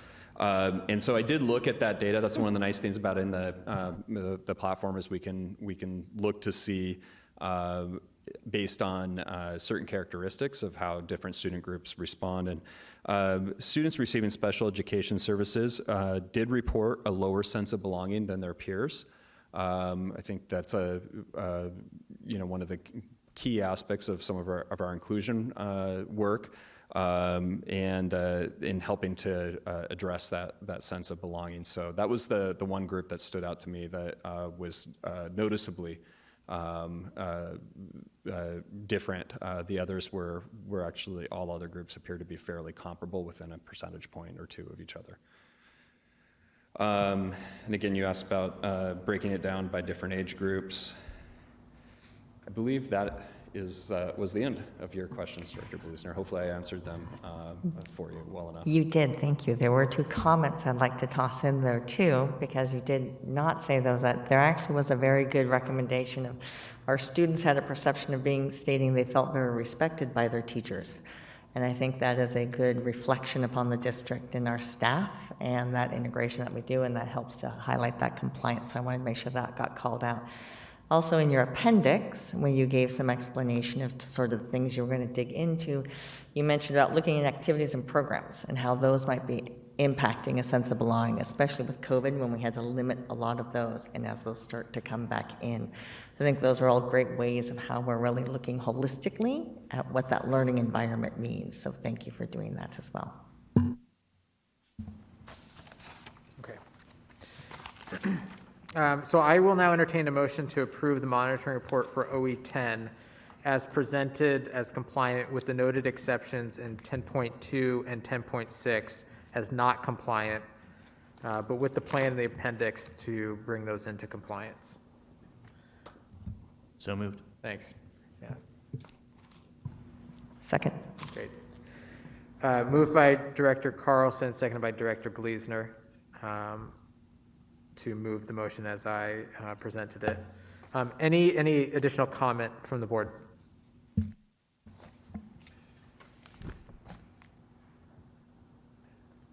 Director Blusner, would you like to go first? Well, the actual comment, I'm not sure if it's going to be here or if it will be with 11 on the instructional program, and it has to do with some of the, and it might actually be after this fact. I mean, I agree that we are in compliance. I will vote to approve as presented. That's not it. My question comes down to around grading practices and homework policies.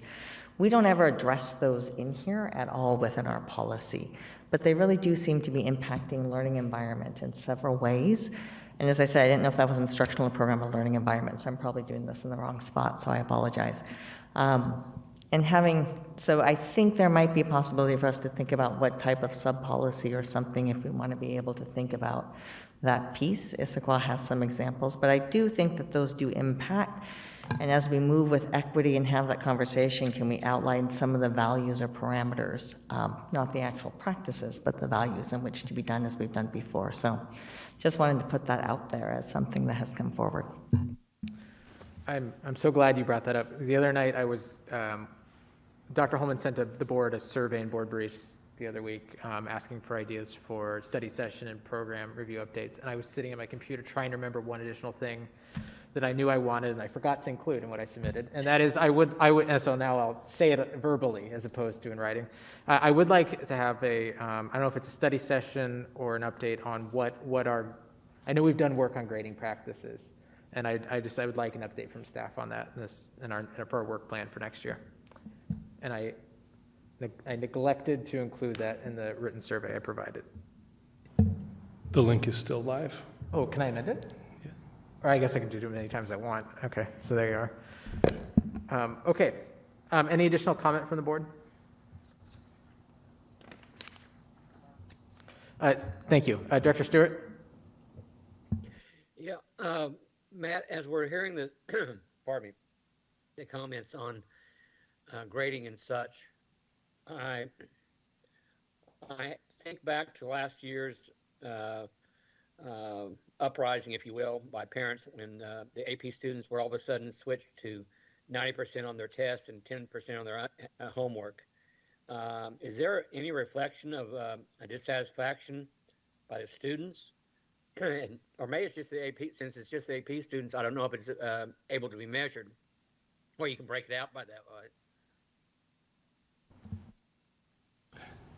Mark, I understand your question. I don't know if we have the data here to be able to respond to that. We'd have to look into the panorama, but happy to dig in and get that answer.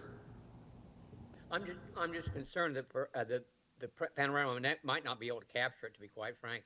And there is such a concern by parents that I really don't want us to gloss over it.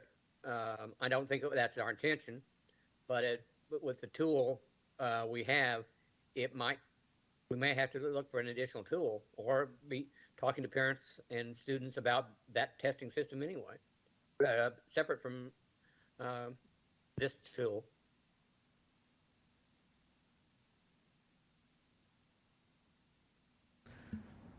Mark, could you repeat the last, sorry, the audio here is not ideal. Could you repeat the last two sentences that you said? Yeah, join the club. I'm just concerned that I know that the panorama is only set up for really a specific set of questions, and if it doesn't reflect the problems that students and parents had last year with the fluctuation in all of a sudden going from 50-50 or whatever the percentage was to 90-10, if it doesn't reflect it, then maybe we have to have an additional tool to address that specific problem. Because if it's out there and we're only measuring it with Panorama and Panorama can't measure it, then we're really kind of ignoring those parents and students. I know part of our work plan next year is to take a look at secondary grading practices. And so I would imagine part of that will be the inclusion of student voice in that. I know there's a variety of different opinions from our students around grading practices. But that's something that I know our secondary administrators have asked us to put on the work plan for next year as well. So I think there's interest all around. Okay. Any additional comment from board members tonight on this specific monitoring report? Director Bleasner, you said two pieces that you think could be connected to OE10, grading practices and Homework policies Thank and you. equitable implementation across our district in regards.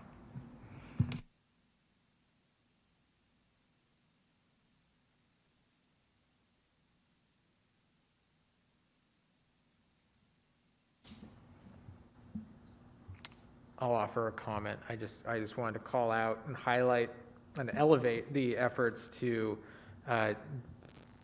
decrease discipline rates across our district. It's great to see that's going down, and I appreciate the extra focus on ensuring that that's not happening disproportionately. I know that, since I've joined on the board, I know it's been a big focus for the district, decreasing the exclusionary discipline for our students and doing that with an eye towards equity. So I want to highlight it again because that's something that I know as the board we always have our eye on for this particular monitoring report. So good work and hope to see more of it. Any other comments? No. Okay. So there is a motion pending to approve monitoring report for OE10 as presented, which is in compliance with the noted exceptions in 10.2 and 10.6, which are not in compliance. All those in favor of the motion, please signify by voting aye. Aye. Aye. Aye. Any opposed? Hearing none, the motion carries. The plan is for the board summary of this monitoring report to come back at the June 27th meeting. The next item on the agenda is approval of monitoring report for OE11, which is the instructional program. Dr. Holman, could you give a summary of that? Yes, OE11 instructional program states that the superintendent shall maintain a program of instruction that offers challenging and relevant opportunities for all students to achieve at levels defined in the board's results policies. And so in your board packet tonight, you have a monitoring report that evaluates the 14 sections of OE11 instructional program for compliance during the 2021 school year, specifically dates of September 2020 through August 2021. Should be noted that 13 of 14 sections are designated as in compliance when aligning with the indicators, with the evidence of 11.6 being marked out of compliance. 11.6 specifies the multi-tiered systems of support work. As the board knows, we had an established program and process to adopt that, and due to COVID, that the expectation to have that in place in all of our schools at a certain level, we did not achieve that, but we're continuing to pursue that end. So this is presented to the board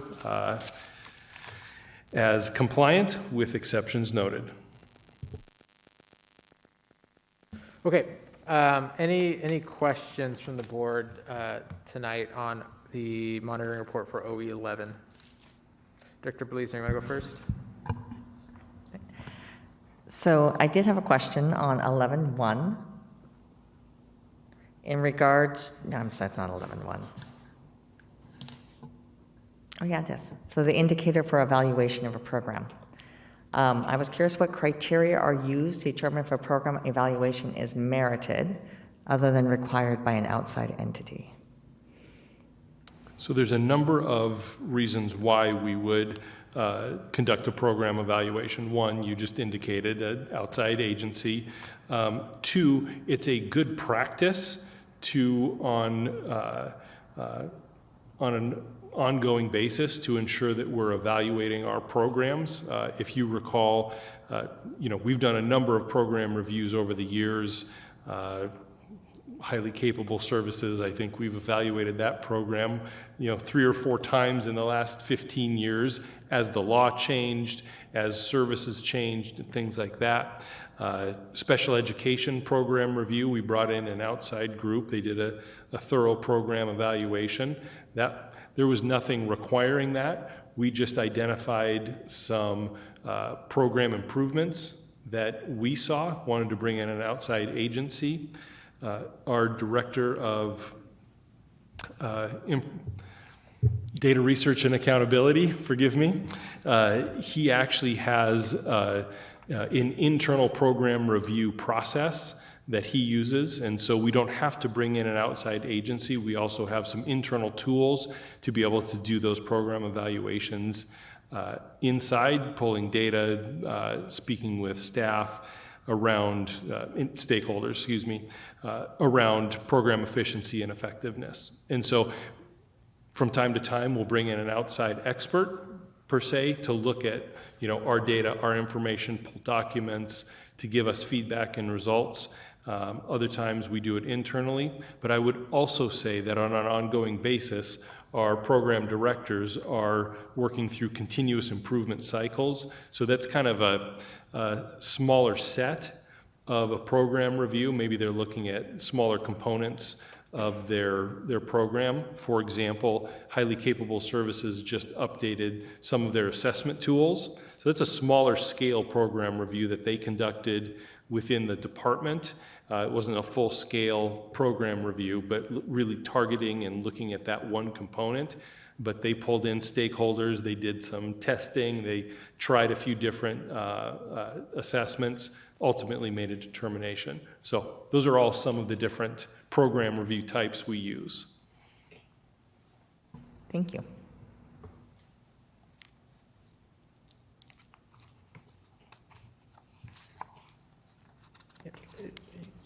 I was going to skip to 11.9, so if you had something before that.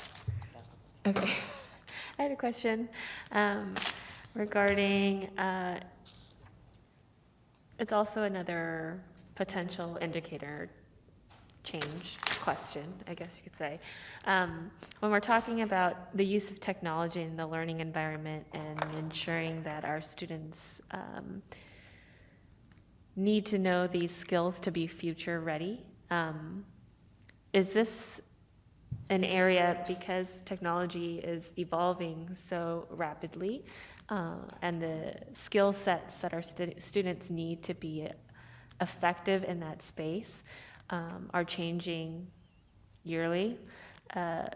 Is this where we could have an indicator that includes some sort of an evaluation of the advances in technology and how they can apply to our schools? So rather than saying, annual training of technology that they always have every year, the systems that they've always used, is there a component that we would want to add about reviewing the new advances in technology and then how we would integrate that into our schools? And specifically, I'm thinking about when we went to the NSBA conference and Director Bleasner attended that one about, what was it, programming and Alexa? Yeah. Is it in the vein of kind of innovation and the adoption of new tools for students to use and new skills for students to acquire. And keeping up with where we're going. Yeah. So I don't have a full response for you tonight. I want to think about that one. Probably talk with the team, because there's a few different pieces that I can think of that would report on how we bring it in. I think you're asking a different question, though. I think you're asking, how do we identify? Is there a process where we are attempting to identify and keep up and then incorporate it? Because if we want our students to be future ready, then that, I believe, is a crucial component of their futures. Yeah, okay. Thank you.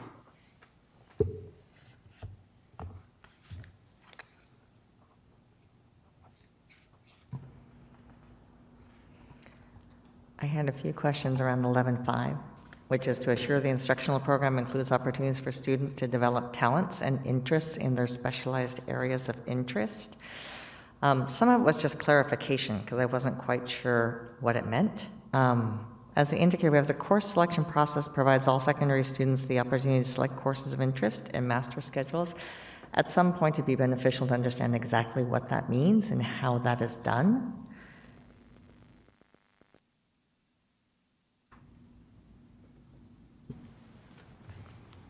Because I am unclear of how. So it'd be great to be able to expand on that at some point. Okay. I also had a question as we've received some communications in regards to ethnic studies and the availability of that within our schools, as well as the legislation that has been passed on that in the last session. And that this seems an important part of the instructional program. And so I was curious what our plans are to address this, and also how do students make these requests or desires known for these types of coursework? So how does that student voice work its way through the system to be able to be heard? That was the piece I was unclear of.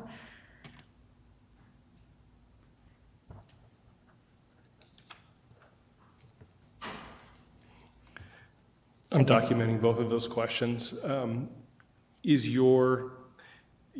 didn't have a question about ethnic studies? You were just saying it caused you to think about this, and that the questions are around, well, A, how are we going to address it? B, how do we seek student voice in the courses that are being offered? Is that? The latter would be the pay scales for their specialized areas of interest. So it was making me think, if this is our policy, how do we ensure we get that student voice always to be going into our master schedules, and how we do so? So I was using ethnic studies as an example, you're right. Yep. Because you have said how we're going to incorporate that. So there's a passive way we get student voice. I think what you're asking about is there an active way? And so one of the ways we get student voice is a school identifies new courses, and they put it in the course catalog. And students passively either enroll in that or they don't, and that indicates whether or not we're going to run that course. And students may select a course to a very high degree, so we may run that course multiple times so that more students can access it. I think you're asking about, how do we ask students, what do you want to learn? And develop coursework around that. So I do think as we have student board reps and sort of build that, that's a place where there could be some great opportunity. Okay, thank you. But yes, that's exactly it.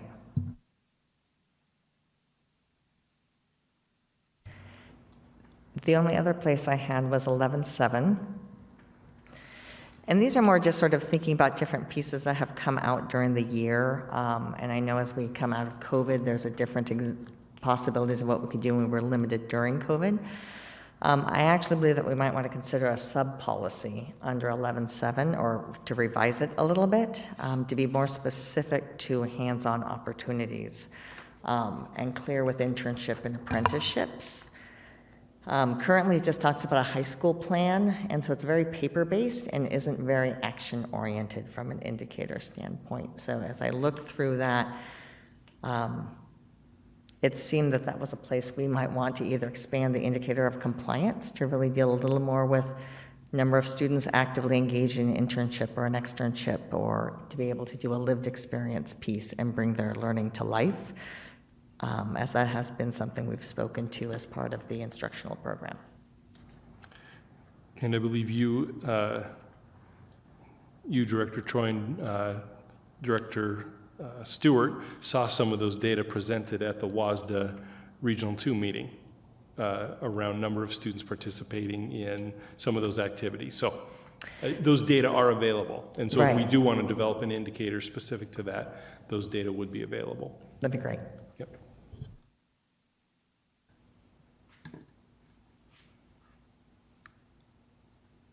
Yeah, any other questions from board members tonight?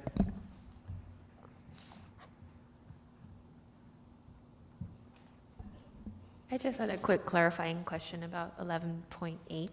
When you say encourage new and innovative programs, is that initiated by ... question mark? Is it staff? Is it students? Is it teachers? Is it everyone? All the above? Or what is that process and who do you refer to, I guess? And so so that's the board's policy language. And so the interpretation of that actually doesn't identify the who. And so I would be more than happy to reinterpret that and identify the who. Just to be very transparent, right now, that new and innovative programs is very internally focused.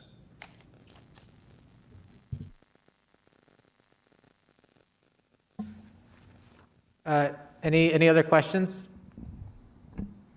Okay.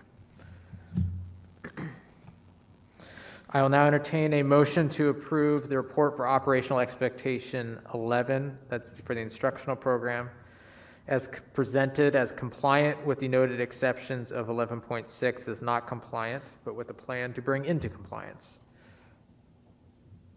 So moved. Second. Tie. Moved by Director Carlson, seconded by Director Choi. Any additional comments or discussion from the board on the monitoring report?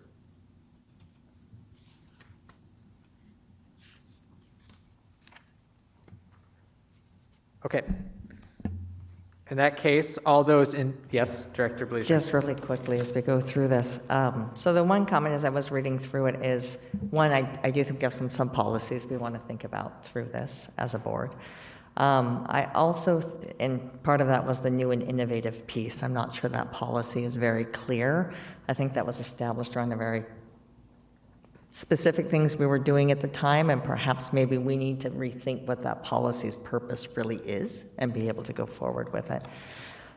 And the other thing was a lot of this, again, was survey-based in that, and so an interest was being able to see how can we start to shift some of this to be a little more, how do we go, we've talked about signature programs and hands-on learning and all those things, and I don't see that falling out through here, and a piece of this instructional program as part of the monitoring. I think that's part of how we have it structured, and we need to think about how we do that. Not that it's not happening, I just don't think we have it here to be spoken to.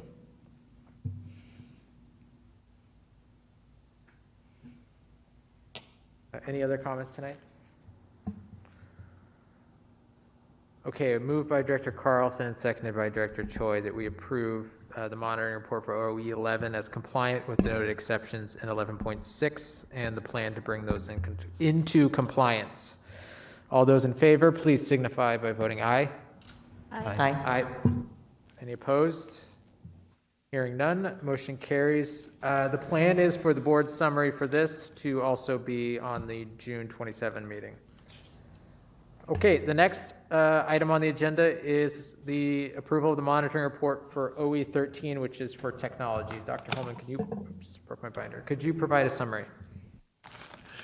Yes, so OE 13 technology states that the superintendent shall establish and maintain technology systems and applications consistent with the accomplishment of the board's results policy. So tonight in your board packet, you have a monitoring report that presents evidence of compliance in all areas designated for the maintenance and establishment of technology systems and applications for the 2020-2021 school year, specifically between September 2020 and August 2021.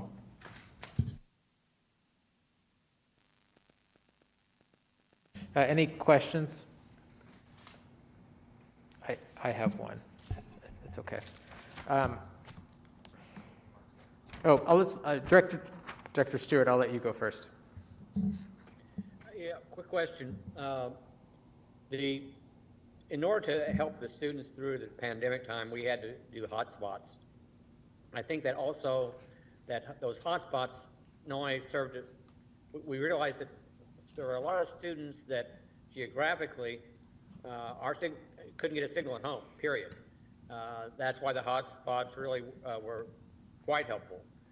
Are we looking at continuing our hotspot program? Do we have a feel for where it's needed geographically? I mean, when you've got a cliff face over Avondale, it's not exactly a clear signal at the bottom of the cliff face. So in last year's budget, the board approved funding for 2 more years of the hotspot program. And what I've asked the team to do is continue to evaluate usage.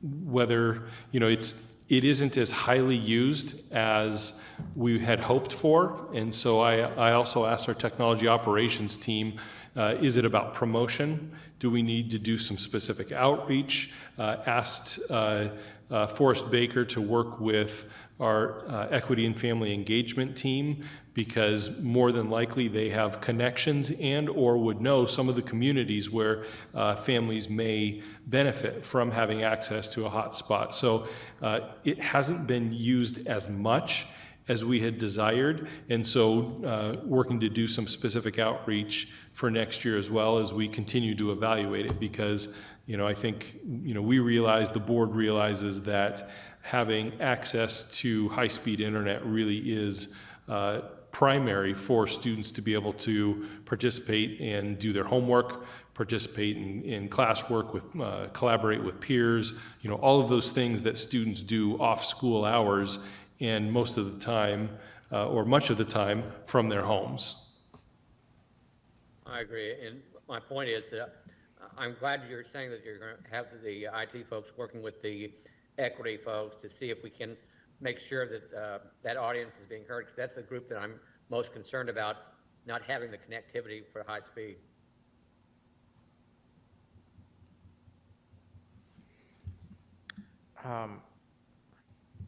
My question is actually, now that I've thought about it more and more, along the lines of a request.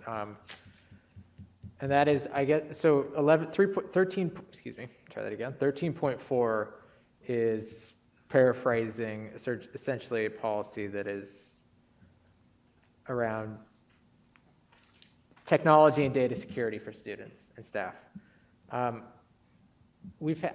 don't like governing through anecdote, but we've received a few public comments or inquiries from parents recently about this, and it's led me to think that I actually don't fully understand what we do as a district in terms of what we have in place for data security for students, not just data security, but access security for students and the right protocols in place. So I guess I'll submit another survey when I get home.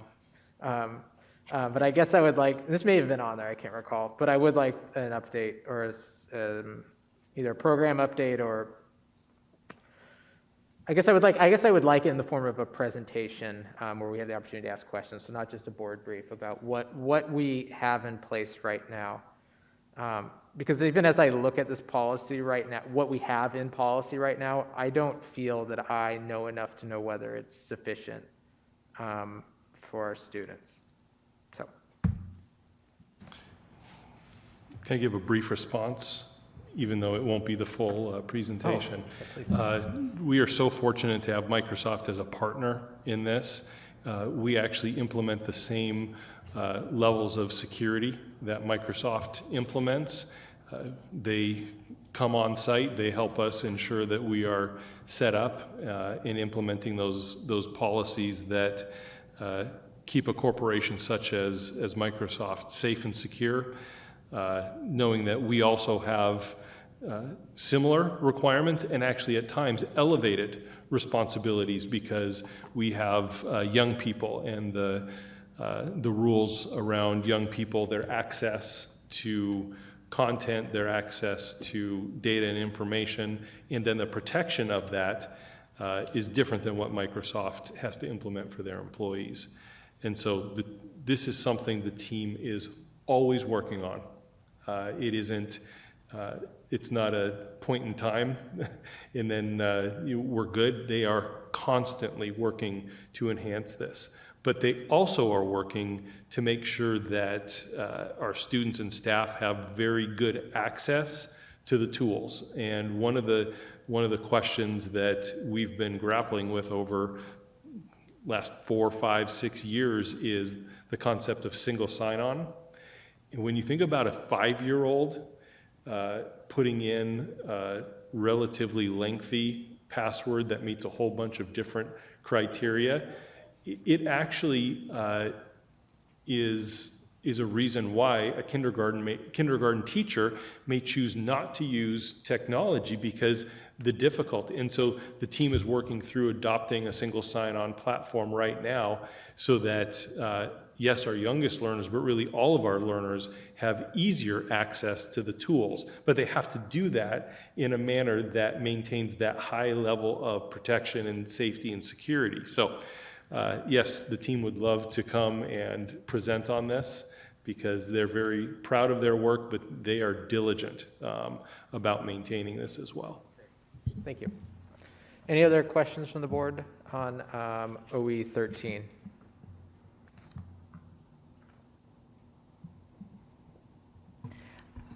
I would just do a quick one on 13.2 when we talk about access and the hotspots you had mentioned in that piece.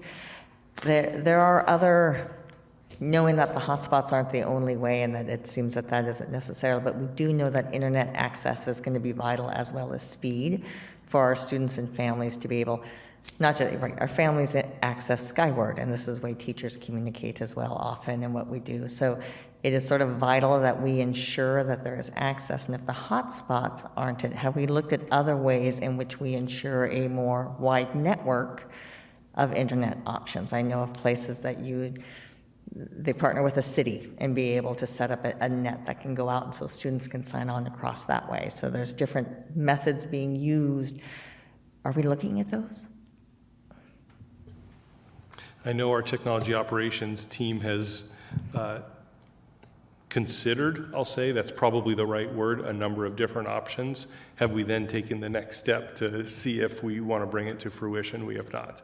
Because there's a number of different strategies. We're very fortunate to have our own private fiber network that runs throughout our school district.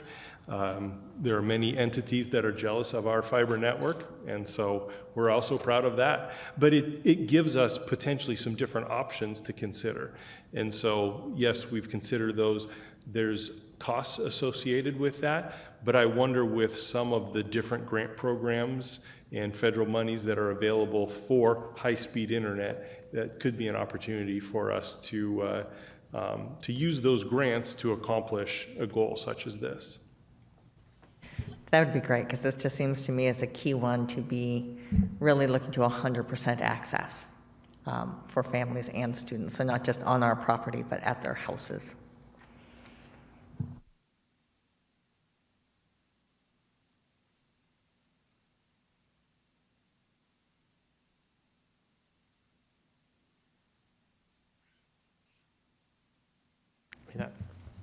That could be an indicator of compliance. That could be an indicator in compliance in the future to say 100% access reported. But, okay, anyway, an idea, something to think about later. Any additional questions on OE 13? If not, I will entertain a motion to approve the monitoring report for operational expectation 13, which is for technology, as compliant as presented. So moved. Second. Moved by Director Bleasner and seconded by Director Carlson. Any additional discussion on operational expectation 13? I'd just like to highlight the excellent work that's done in regards to this to really sort of make sure that technology is available, the use of MS Teams that is occurring across the board, the work with the security component. I know when the strategic plan was initially talked about, cybersecurity was a big piece that came forward. Recognize that those are the pieces being addressed here to really strengthen those. And so thank you for all that work and making sure that because it's such an integral part of learning at this point in time. Appreciate those efforts that are going in to really make sure those things are in compliance. Any additional comment tonight? Okay, all those in favor of the motion, please signify by voting aye. Aye. Aye. Aye. Any opposed? Hearing none, the motion carries. Okay, the next item on the agenda is Public and Community Affairs. Director Bleasner, do you have anything to report tonight?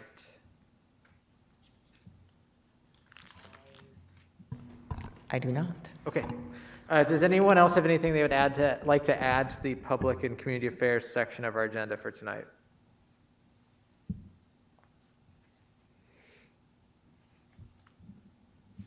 Okay. The next item on the agenda is an equity update. I have a brief one, and then if anyone else has anything else to add. Director Choi and I met over the weekend to review applications for the student representative position that the board is going to be finalizing and selecting someone very soon. And I just I want to call out two things from those applications. One, the first is, which touches on equity directly, is how I would say one of the questions that the prospective student representatives were asked are, what are something you'd like to accomplish? And I would say 80% of them mentioned equity efforts and improving student voice and equity efforts. And so I am confident that one of the upshots of having a student representative join the board will be a heightened focus on equity efforts for the board, and it will be to elevate those. So, and then the second item that was prevalent among those who submitted applications was an interest and a concern about student mental health, which is right in line with the public comment we heard tonight. So those items touch on our equity work. I think that, because I do think that the function of bringing on a student representative is going to elevate the equity work for the board and put more pressure on the board to move that forward. Anyone else with anything on an equity update tonight? Okay, the next and final item on the agenda is board member comments. Does anyone have any additional comments for tonight? Director Stewart. I'd like to thank everyone for helping out, and I know this hasn't been easy technologically nor whatever, and I appreciate all the effort that Eric, John, and all the others put on this, because it's a bear. It wasn't working, and you got it working as quick as possible. Thank you. Yeah, thanks for flexibly joining. I thank everyone for making that work tonight. Real team effort to make our technology work tonight. Any other board member comments tonight? Director Choi?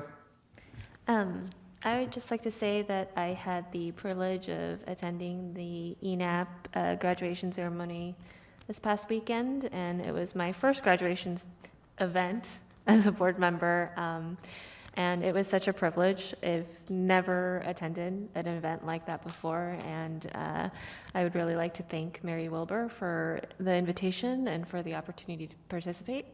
And in the future, I do think that we should extend the invitation even further out.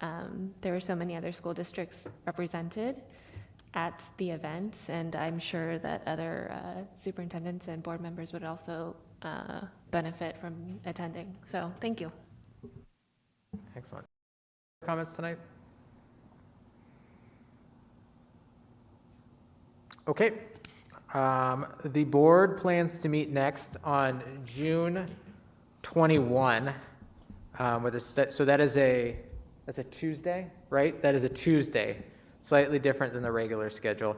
June 21 at 5 p.m. With a study session at 7 p.m. And then after that, the next meeting is on Monday, June 27, study session 5 p.m., board meeting 7 p.m. I will now entertain a motion to adjourn the June 6, 2022 board meeting. So moved. Second? It's been moved by Director Carlson, seconded by Director Bleasner that we adjourn. All those in favor, please signify by voting aye. Aye. Aye. Aye. Any opposed? Hearing none, meeting is adjourned.